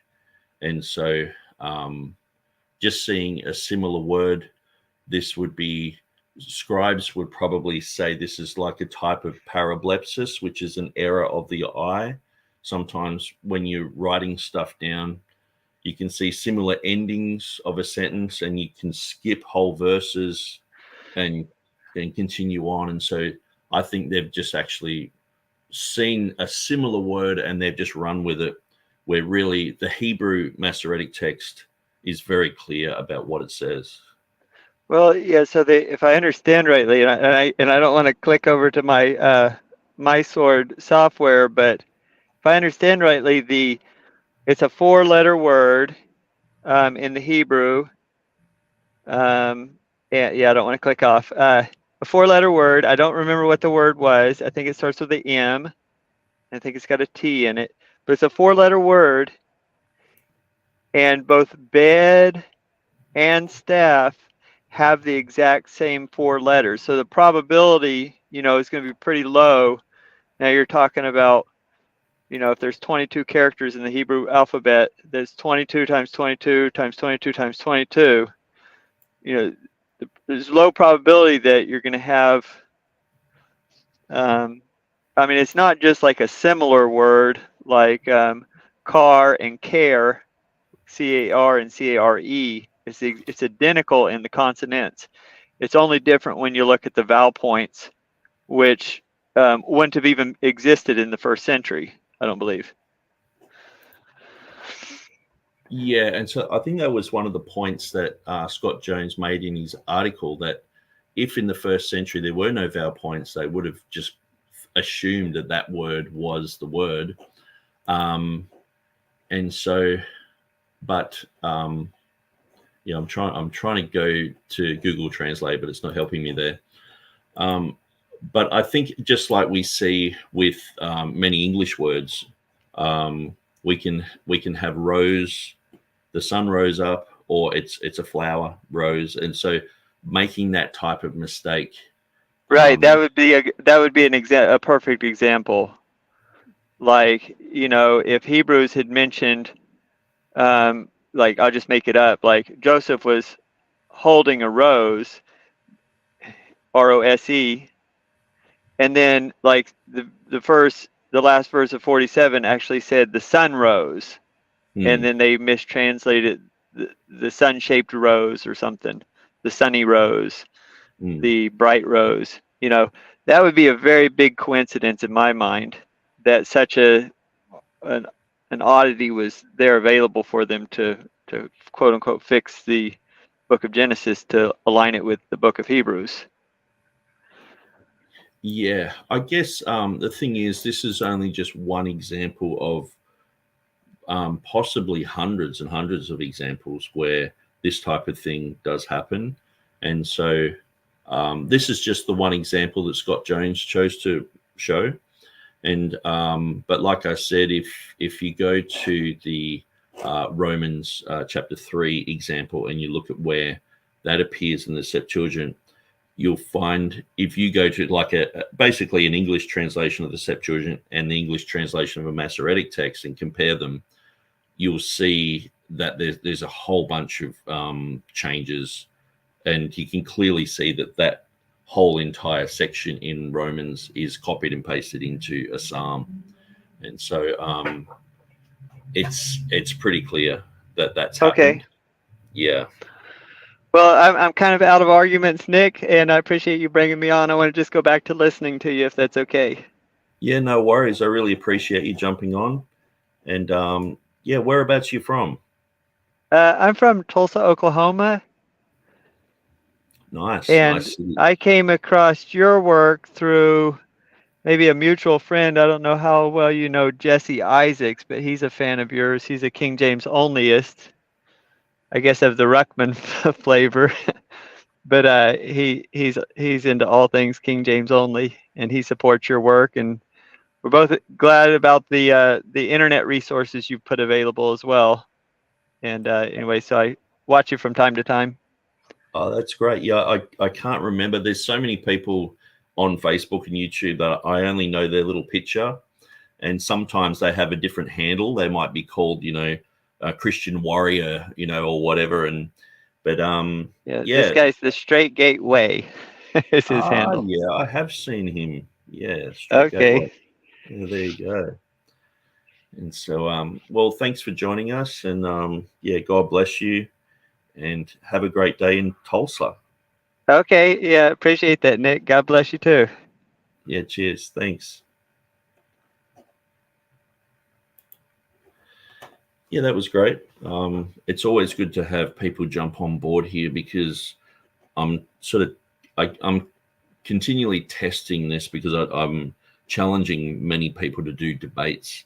And so it's going to happen sooner or later. I've got about, I guess, 15 people on the TR side wanting to do debates. And I'm just looking for challenges on the critical text side who know their stuff, because we don't want to just, grab, some 5-year-old and put them in the ring and just bash them up. We want to get people who can debate these things. And so I challenged Mark Ward, I challenged Timothy Berg, Elijah Hixson, Peter Montoro, anyone involved with the critical text movement, James White, Dan Wallace, jump in the ring. There's plenty of people. Jeff Riddle said he'd debate. I've got Kirk DeVitro and Phil Stringer coming onto the platform in the next few weeks. And so it's going to be very interesting. But anyway, I want to keep on topic here. So I think you get the gist of what I was saying with this article. So I'll drop that down now, and we'll just continue on with this video. Yes. That's the Reformation principle. A translation is secondary, and that applies to the Septuagint as well as to the Vulgate. And now we're having to apply it to the King James Version itself. Okay, but a lot of people, and specifically Bible translations, are not going by that principle. They are basically putting these translations as being primary, and they're correcting the Hebrew with the Septuagint. And as you can see, in places like that, why would you trust the Septuagint when it has such obvious blunders? People tend to want to invest into a translation and authority equivalent to the originals, because usually that translation is written in their language, and it therefore has a more immediate accessibility to them. The King James translators actually talk about this in their preface. They talk about the translation of the 70 interpreters, commonly so called. They're talking about the Septuagint.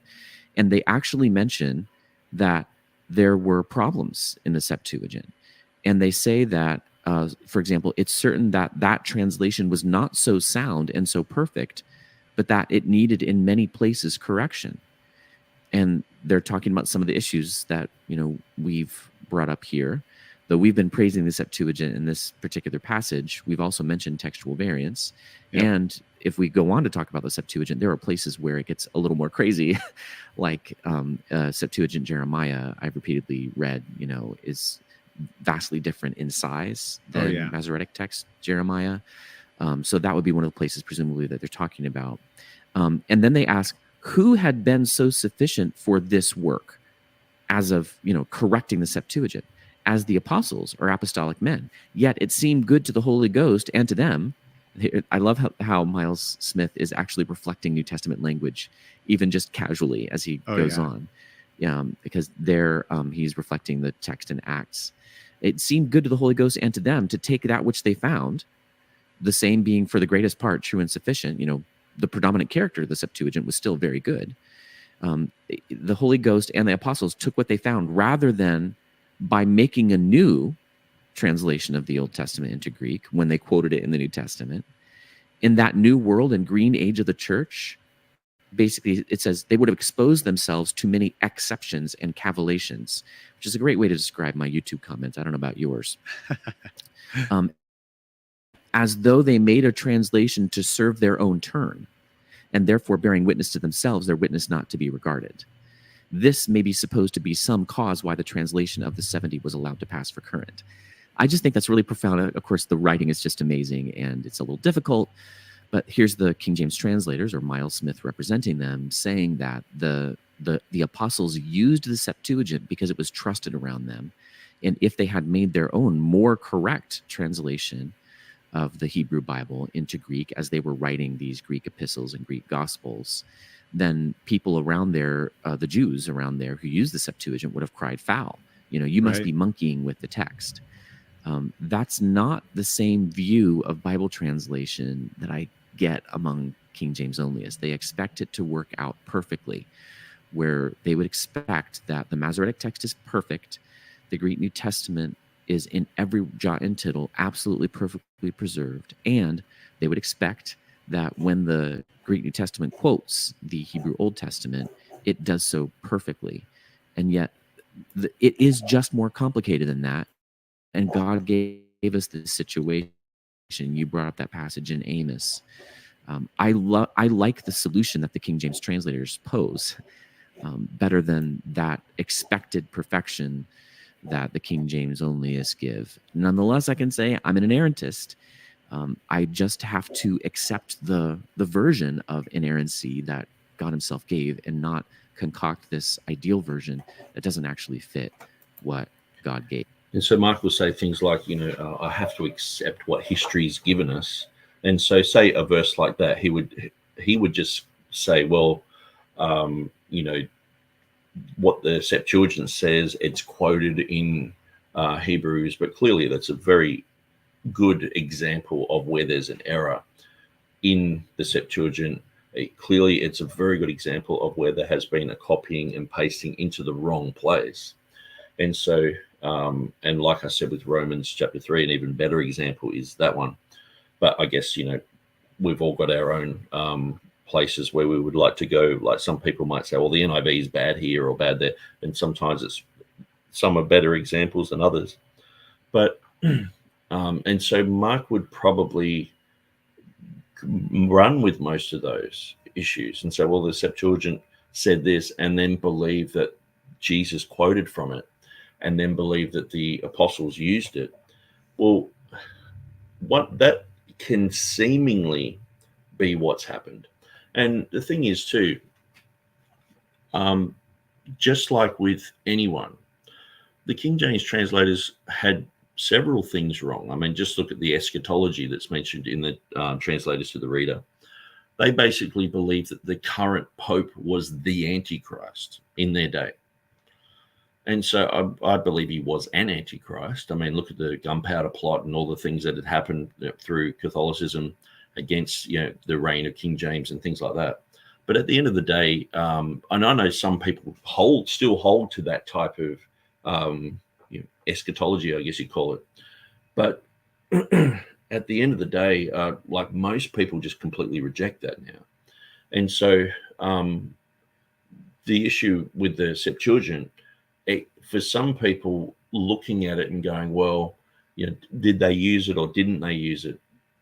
I think at the end of the day, my quote by William Whitaker, which I'll bring up again, which I brought up at the beginning, William Whitaker saying, learned men question whether the Greek version of the scriptures now extant, so around the time of 1588, around the time of the King James guys, be or not be the version of the 70 elders. The sounder opinion seems to be of those who determine that the true Septuagint is wholly lost, and that the Greek text, as we have it, is a mixed and miserably corrupted document. Aristeas says that the Septuagint version was exactly conformable to the Hebrew originals, so that when read, sorry, I better have a drink of water or else I'm torturing you guys.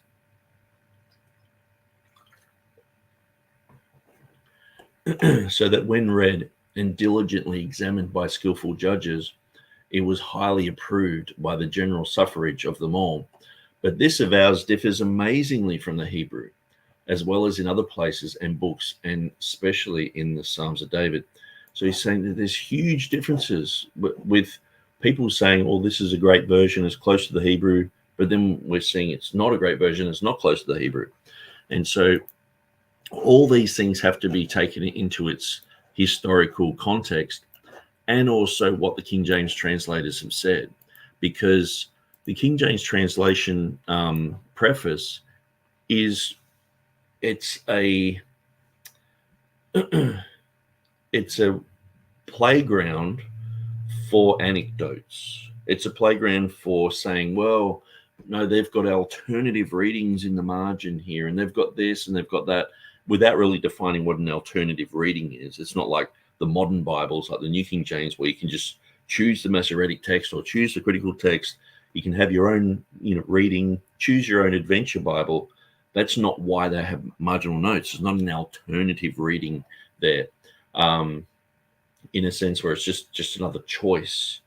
They have readings there for a purpose, but many times there's subtle differences between how the critical text guys look at what the King James translators said, or specifically Miles Smith. And even the fact is, Miles Smith, he probably had not ever seen absolute perfection in a Bible translation, where he's probably looking at Geneva, he's looking at the Bishop's Bible, he's looking at these others and thinking, well, this is another good try.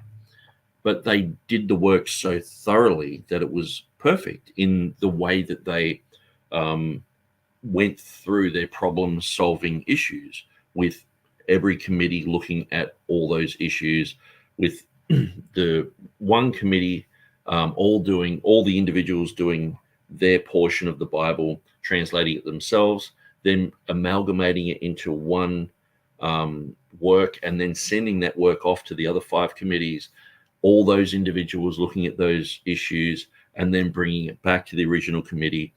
This type of cross-referencing made it so there were no translational errors. There were no problems with the King James. It's perfect. And so, but oftentimes that's just, this type of thing is just overlooked. People emphasize heavily on one part of the King James translation preface, but not on others that balance out those type of things. And so we've just got to be careful with that as well. So, but let's just continue. How does your involvement, and maybe we can end with this, how does your involvement in Old Testament text critical issues, where you're having to pull in all this information from the Septuagint, from possibly cognate languages, Akkadian, Ugaritic, is one of my favorites. How have you processed it all, given your belief in inerrancy? Yeah, I think that's a great question. And I guess I can just say that one of the biggest things that's been super encouraging is that it's bolstered my belief in inerrancy. It hasn't hindered it. And what I mean by that is, as I compare all this information, and well, I should clarify too that, as you were describing it, I think we need to have an appropriate understanding of the preservation of Scripture. And I don't think, and I'm sure you'd be in agreement on this, I don't think that there was one manuscript that perfectly preserved Scripture, like for all time or whatever. Right. But you have a combination of evidence that God has allowed to preserve His Word through that way. And as we evaluate these things, we can say, hey, you know what? This is a verifiable reading which has been preserved for all time in this evidence, and we can put that together, and then you have confidence that this is what God really said. For example, the passage we were just looking at, I think if you evaluate all the evidence, which includes all of the Hebrew evidence, not just the Masoretic text, but the oldest Hebrew evidence that we have, the Greek translations, even some, I would throw in the Aramaic Targums. We didn't talk about those, but if you just look at all that stuff and you work through all these evidences, as you evaluate all that, you can have full confidence then saying, well, you know what? Based on this, the oldest Hebrew manuscripts that we have, the fact that the old Greek translations reflect that old Hebrew manuscript, there's a very significant weight on that. And then it gives me full confidence that saying, yeah, Psalm 22 is talking about the crucifixion of Christ and about how, you know, his hands and feet are pierced. You know, there's a applicability there. And I don't have to doubt saying, well, I wonder if I should go with the Masoretic text here, because I don't treat the Masoretic text itself as being inerrant. It's a part of the evidence toward an understanding of inerrancy, if that makes sense. Right. And that applies to the New Testament as well, because most conservative evangelicals would say we do have every word. We just don't have absolute certainty about which one to choose. Exactly. When on occasions there are these usually minor textual variants. And, you know, if there were no Hebrew text that recorded this Karu reading, I would be hard pressed to want to go with the Septuagint. Like I would want it to be talking about Jesus. And I'd be really, really torn. I think though that, well, of course, I suppose the Aramaic Targums would have been accessible to the King James translators too. I'm just thinking there could have been a time when true Christians only had access to the reading that now, you know, exists in the Masoretic tradition, and you could see how they'd be really torn between the two. But God gave us more evidence than this. It isn't just the Septuagint. We actually do have a reading in Hebrew. This is so fascinating, and let me remind everybody out there, we ended up agreeing with the King James translators, right? We think they did the right thing. And let me remind everybody too, what's the whole point here? It is to honor Jesus Christ, who was predicted in such rich ways in the Psalms. I was just teaching yesterday about this actually at a little Bible school, and I like to use the analogy how sometimes I'm reading along in a Davidic psalm, and it feels like I'm in the center octave of the keyboard, and then suddenly we jump up several octaves, and you just can tell we're no longer talking about David. We're talking about the Davidic king, the future Messiah, and that's the way I feel when I read Psalm 22. It's validated by the New Testament, and now you can understand why there's some dispute and difficulty when it comes to Psalm 22:16, but excellent reasons for us to agree with the King James translators and yet undermine King James onlyism, which nearly always says, except in its most extreme variety. So he's like, okay, so we're agreeing with the King James translators, but we're undermining King James onlyism. No, we'll go on to explain why, but let's continue. That what they're really trying to preserve is the Masoretic text. Well, the King James translators were not so inclined to preserve the Masoretic text. Here they actually went against it. Peter, thank you so much for sharing your expertise with us and for doing so in a careful way that expresses warm faith, a faith that I share. And let me echo what you said, that digging into these details has actually strengthened my faith, because it's made me say, okay, these difficulties are not that difficult. And we're really not talking about massive textual differences. We're talking about typically minor things. I have the same experience you do. Thank you so much, Peter, for your time. Privileged to spend time with you, Mark. My work on YouTube. Oops. Don't want to go through it again. Okay, so I'm just going to catch up with the comments here. And so, yeah, thanks, William, for jumping on. That was great. So Pastor Brett says, I have your New Testament 2023. Will you do the whole Bible? And I've done the Psalms, Proverbs, and most of the minor prophets. But yeah, at the moment, I'm slowly going through chapters of the Bible. The Old Testament is huge. And so, yes, I will eventually bring all that out. I'm thinking of actually bringing out the 2023 edition with Psalms and Proverbs, a bit like a little Gideon's type of thing. Actually, yeah, they had Psalms and Proverbs, but yeah, so that's something in the future. But that is, I actually have less time now than I did when I was doing the New Testament. But I'm going to just keep plodding away at that, because that's how I did the New Testament, just over the years, constantly going over things. I'd hear even an argument like this, and I'd double, triple check those places where there are questions on the text. And so making sure that I'm accurately presenting the King James reading.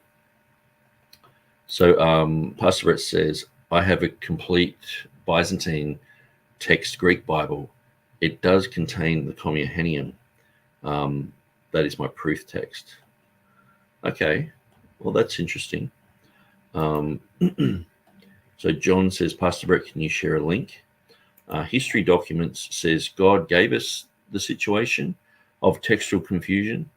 Yeah, so this seems to be, I guess, a lot of Reformed guys, like say James White, he'll even say that God has ordained child abuse. And it's like, I can't get my head around that. Like, it's almost like Satan is not part of their theology. And so I would just say that we've got to be careful saying that type of thing, that everything's just of God, where I think, yes, for the believer, God works all things out for the good, but clearly it's saying that, we're in a war zone. It's like being in Nazi Germany. You're just a civilian that's just getting bombed by probably both sides, and you're like, what am I doing? But God can turn it all out for the good. Just hold on. God sent his son Jesus to die for you. He's the city of refuge. You'll have eternal life, and he can work all things out for the good to those who love him. But I just can't see that the mess that this world is in is part of God's original plan A. I think that the cross and everything is a mop up. It's like the devil. And so when Jesus was asked, he was always like, well, the devil's a murderer from the beginning. He's a liar. He's a thief. It was always put on the devil. Satan deceived Eve. Satan did this. Satan did, and it was always put on Satan. Where I find these guys are sort of like, well, Satan, whatever Satan does is just part of God's will anyway. And I just, when I read through the Bible without that type of lens, I just see that, Satan is to blame for what's happened to this world. Jesus has overcome and died on the cross for our sins and given us eternal life. But anyway, that's my point of view. So History Document says, quoting Mark Ward, yes. So God gave us the situation of textual confusion. Yeah. Pastor Brett, it has no copyright info. It was printed in 1955 in London, England by Charles Beatty. Okay, that's interesting. 21st Century Blues says they question which Masoretic text.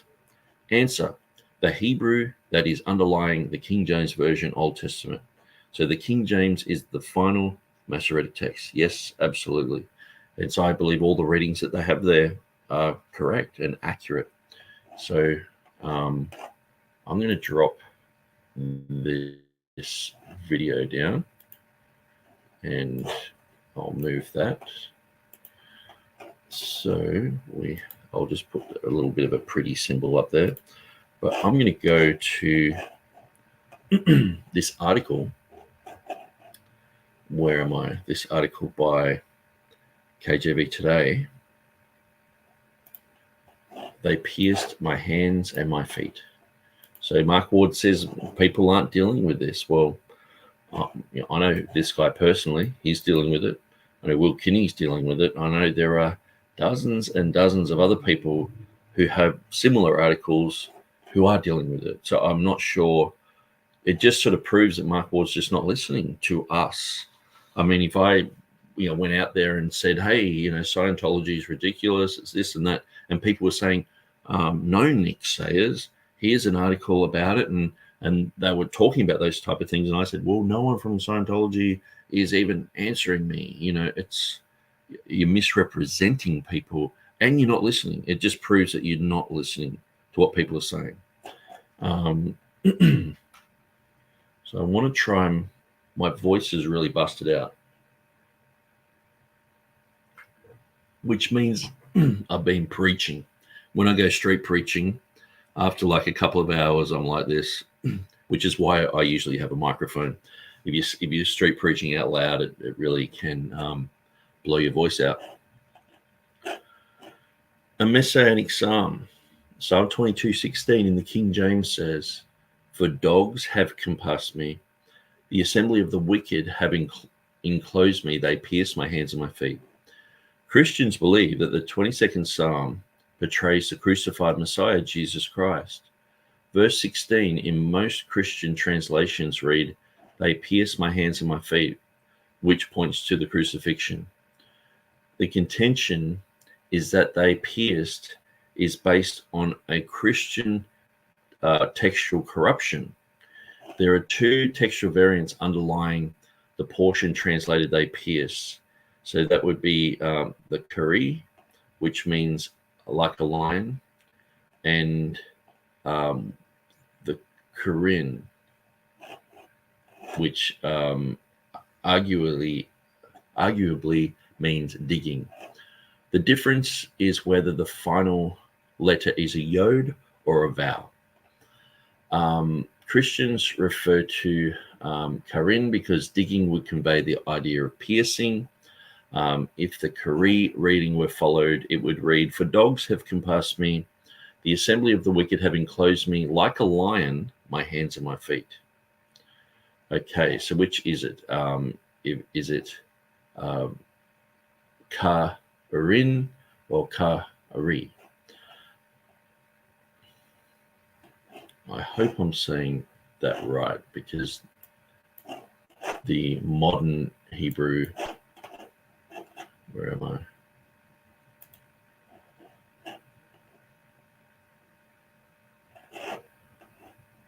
Okay, so we've got a vowel at the end, so which makes an O sound. It doesn't have the pointings here, so how you make a, I guess it's got a holon on it, probably. Anyway, the Masoretic text underlying the King James Version, the Second Rabbinic Bible, edited by Jacob ben Chaim and produced by Daniel Bomberg in 1525, has like a lion in the text of Psalm 22, 16, which is 17 in their numbering system. However, Ben Chaim in the Masorah Finalis in the fourth volume of the Second Rabbinical Bible states, in some correct codices, I have found Karu as the Kethiv textual reading and Qere as the Qere, the official marginal reading. So basically it's just a fancy word for what's in the text and what's in the margin.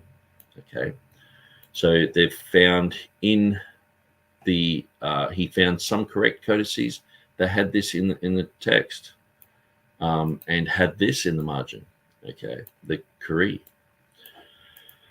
Christian D. Ginsburg, Introduction to the Masoretico Critical Edition of the Hebrew Bible, 1896, page 969.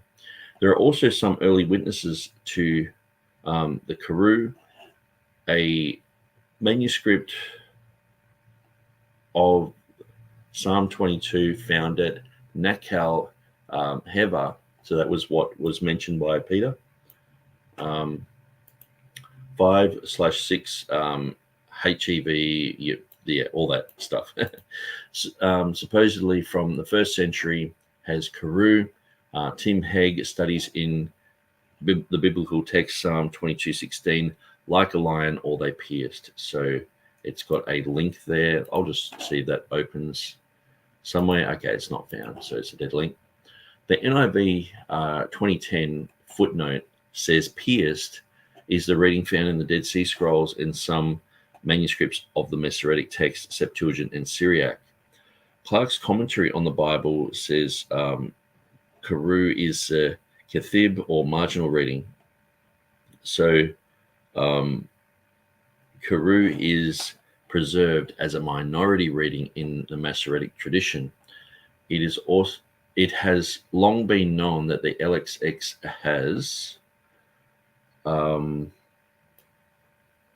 Keres mu kai podas. They dug my hands and my feet. The Vulgate also has foderant, which I guess means, it means to dig. So Psalm 22:16 in Daniel Bomberg's Bible has Qere. Okay, so that's the one most people go, okay, the Masoretic text is the 1525, and that has that reading. But we can clearly see here that some people are saying, so Ben Hayim, who was involved with that, so Daniel Bomberg was the printer, but Ben Hayim, who worked on the text, he was saying in some correct codices, I've found the reading of Qere. Okay, so or they pierced.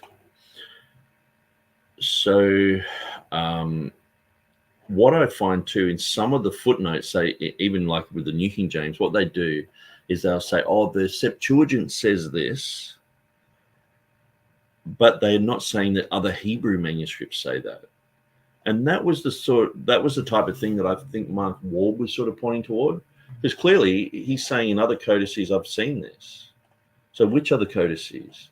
In the footnote of the NIV 2010, it says the Dead Sea Scrolls. Yep, that's fine. They mentioned that.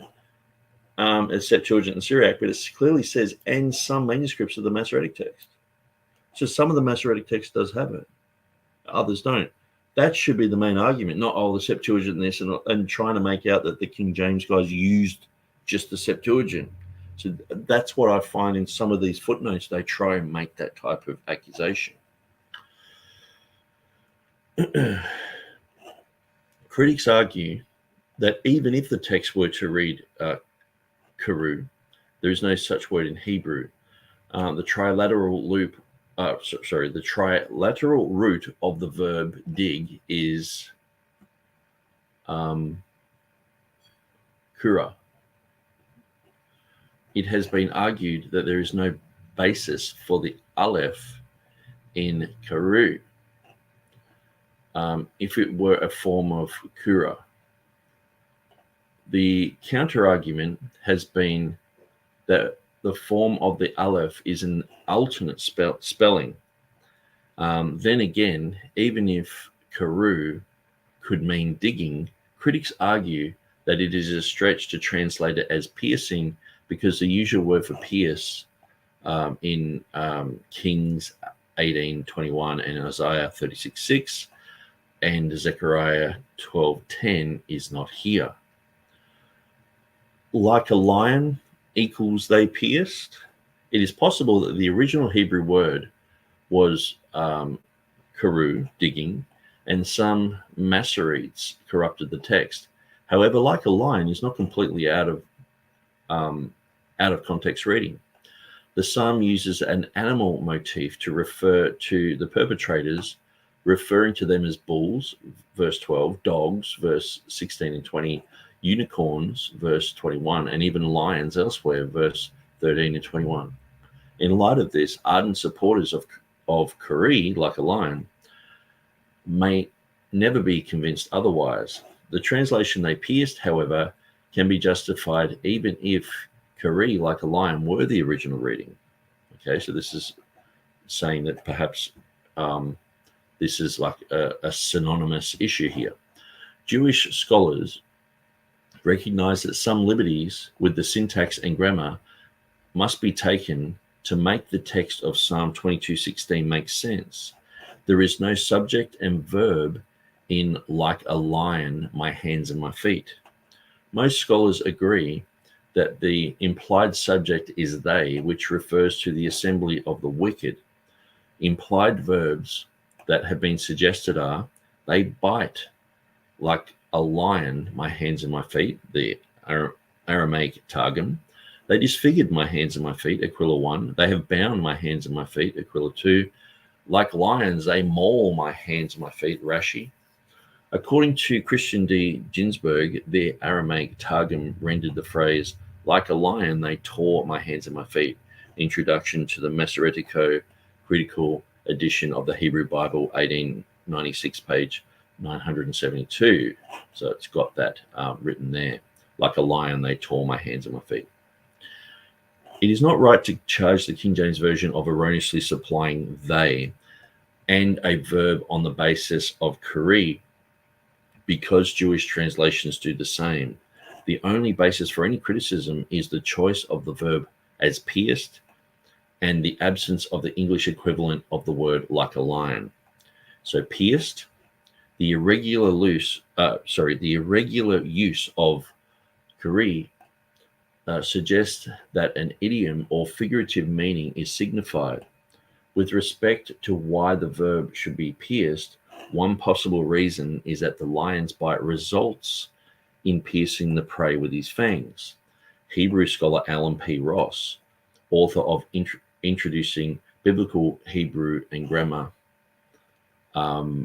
says regarding Psalm 22:16, the image of the psalmist's mind was probably of dogs nipping at the hands and feet and puncturing them.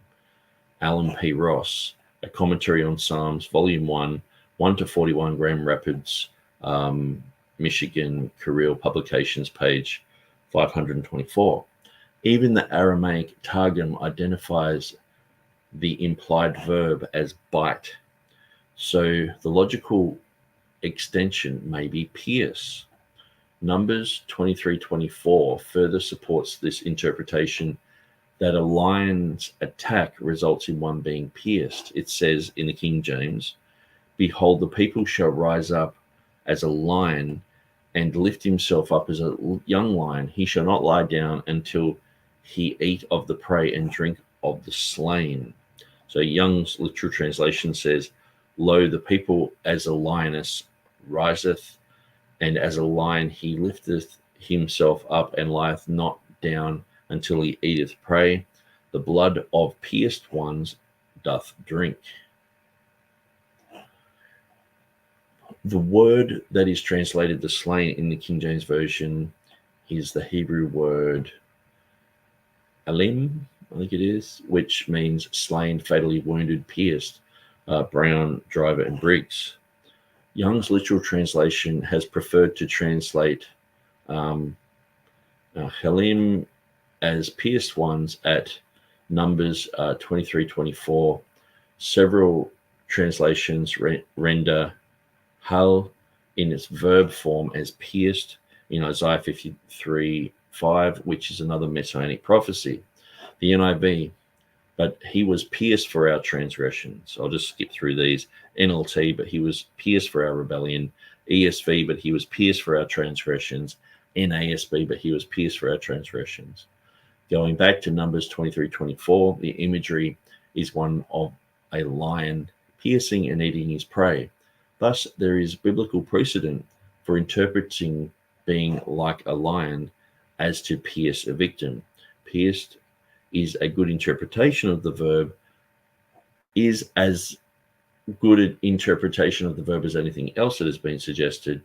Interestingly, the length and shape of the fangs of a lion may closely resemble the nails of crucifixion.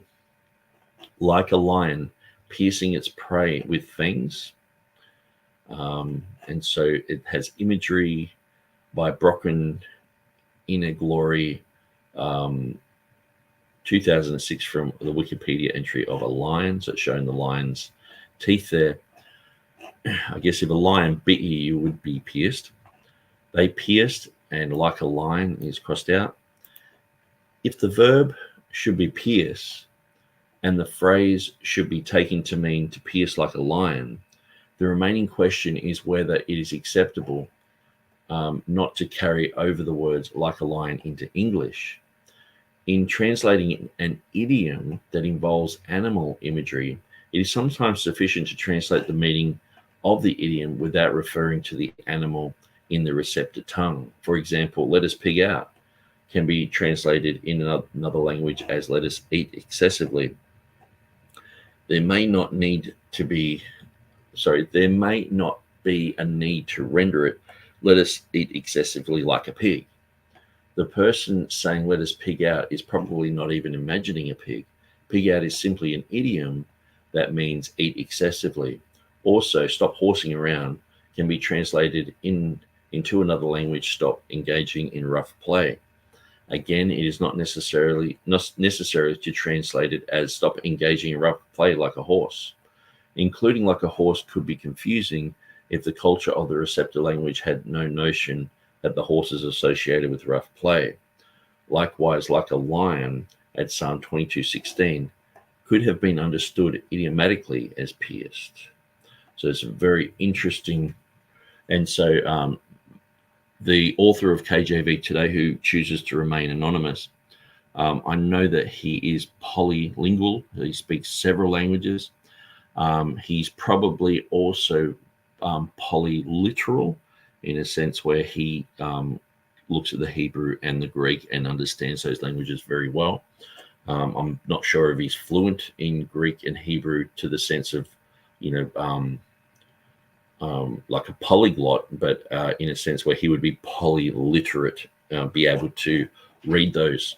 So a very good article. So I'm not sure why Mark Ward didn't go through that. He's like, no one from the King James circles has said that. I've got this article on my website, I'm pretty sure. I'll just have a quick look.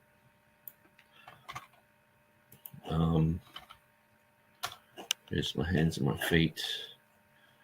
I'll just see if it's Textus. Maybe if I go to my website.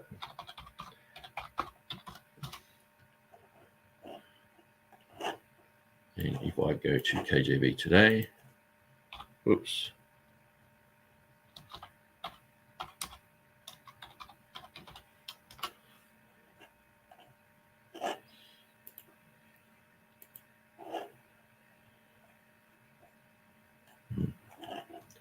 KJV today.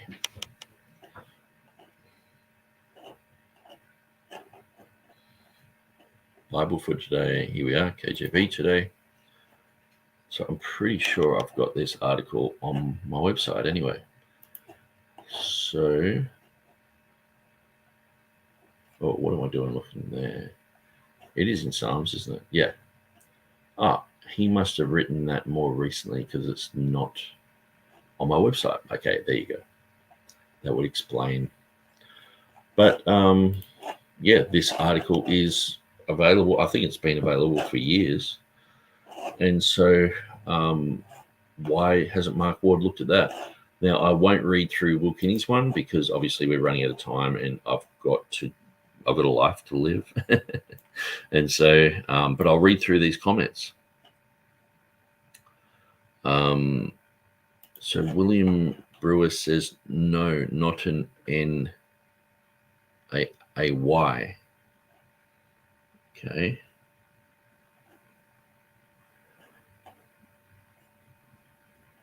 Yes. Thanks for that. So it seems like William Brewer knows his Hebrew, which is great. Just a beginner with Hebrew. Well, I guess I did have some Hebrew lessons like back in 2003, and so I can sort of make out the words, and usually I can pronounce things, but sometimes I get them woefully wrong, especially when I'm looking at modern Hebrew. It can be quite difficult. So this is John. He says Psalm 22:16. It's not the Kethiv-Qere. It is an actual variant of vowels. The Masoretic gives one reading like a lion. Okay, that's interesting. So basically John's saying it's not part of the main text. It's not an issue between the main text and the margin. The main text just has the one reading like a lion, and it is a marginal note. Well, that's interesting because that seems to go against what was said by Ben Chaim, who says, in some correct codices I have found the Qere as in Kethiv, the textual reading, as the textual reading, as the Qere, and the Qere, the official marginal reading.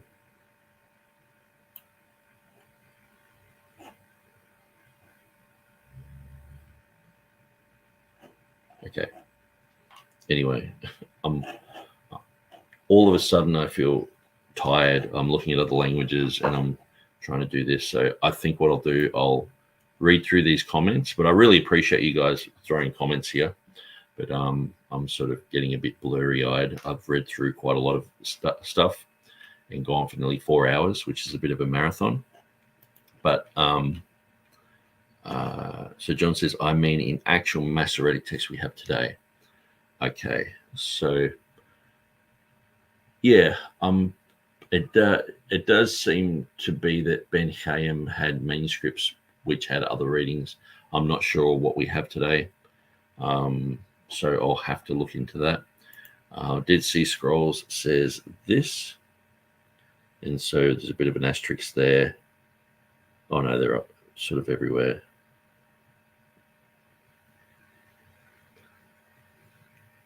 Okay, so there is a reading there. That's the like a lion. Or sorry, no, that's the they pierced. I'm getting him confused now.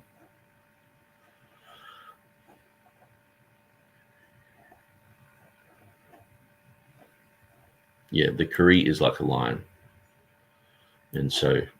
Yeah, it's actually Dead Sea Scrolls does have pierced, so that backs up the readings of the King James. And that was one of the things with the Dead Sea Scrolls.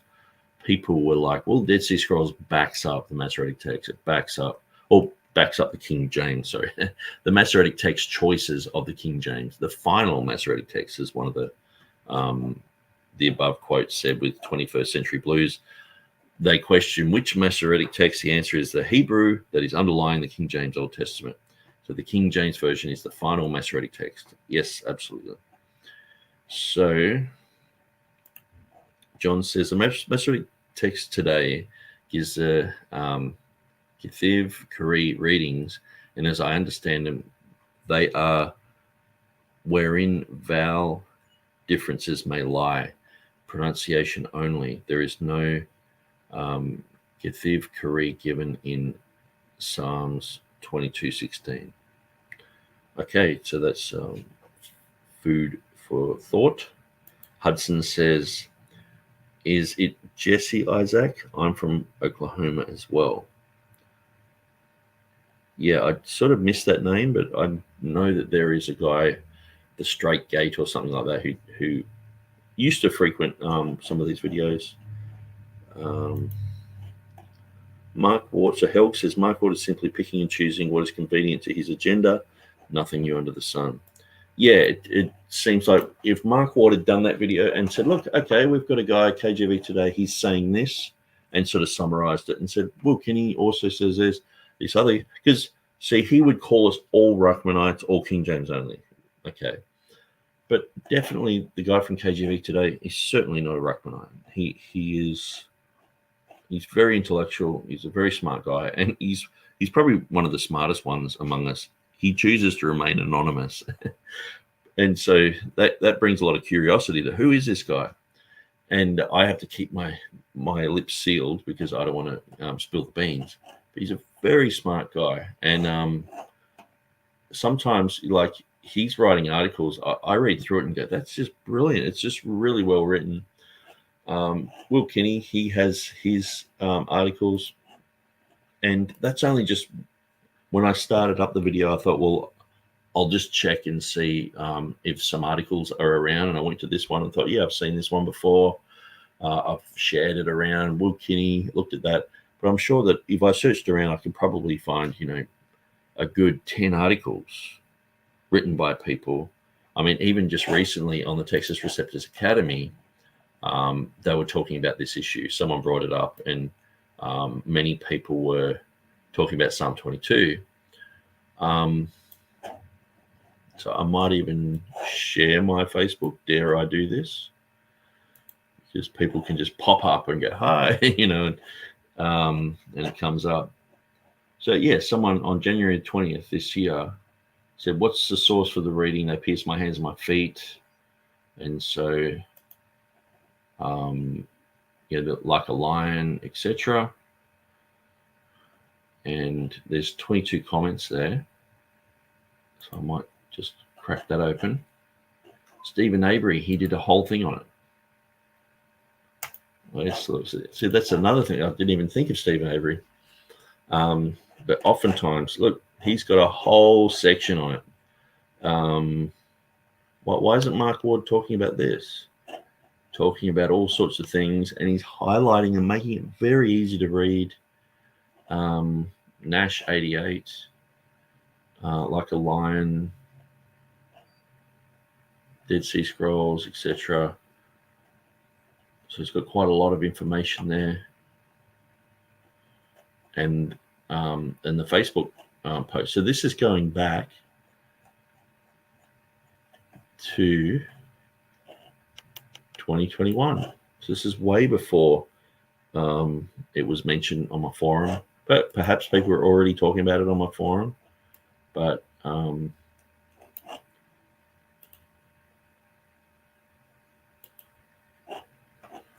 okay, so Will Kinney's recently talked about that, January 20, the same day that this one came out. Okay. Psalm 22:8. So this guy in 2022 was looking for that. There's 19 comments. Or actually, he's not on our forum, so he's just discussing that. Or no, this is in Textus Receptus Academy. So there's yet another one being brought up. They pierce my hands and my feet. I've actually shared this in 2019. Okay, so yeah, talking about that. So I can't even remember posting that. So you're looking 5 years ago, I was posting this exact same article.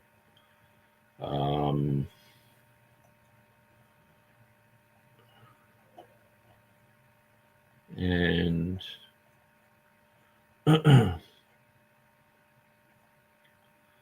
still just trying to search through, but I'm sure if someone just typed in Psalm 22:16 in the search engine of Facebook or on Textus Receptus Academy, you'll find lots of stuff there. And then you can go through and look at the chat. There's usually a whole bunch of links, like say to, Stephen Avery. He's got tons of links here too. So it says here, like he's highlighted some things. I might just quickly go through that. Even the Masoretic intimates that Qere has not here in the sense of like a lion. They have rejected that punctuation and obstinately maintain their reading in opposition to many manuscripts seen by Ben Chaim. So it seems like they are rejecting that reading, the Jews. The variation might originally arise from a mistake of transcribers. It is still in very correct copies.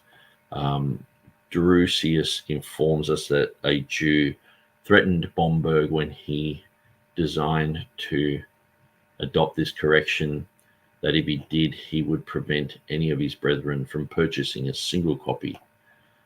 Okay, well, that's interesting. So someone threatened him over that issue.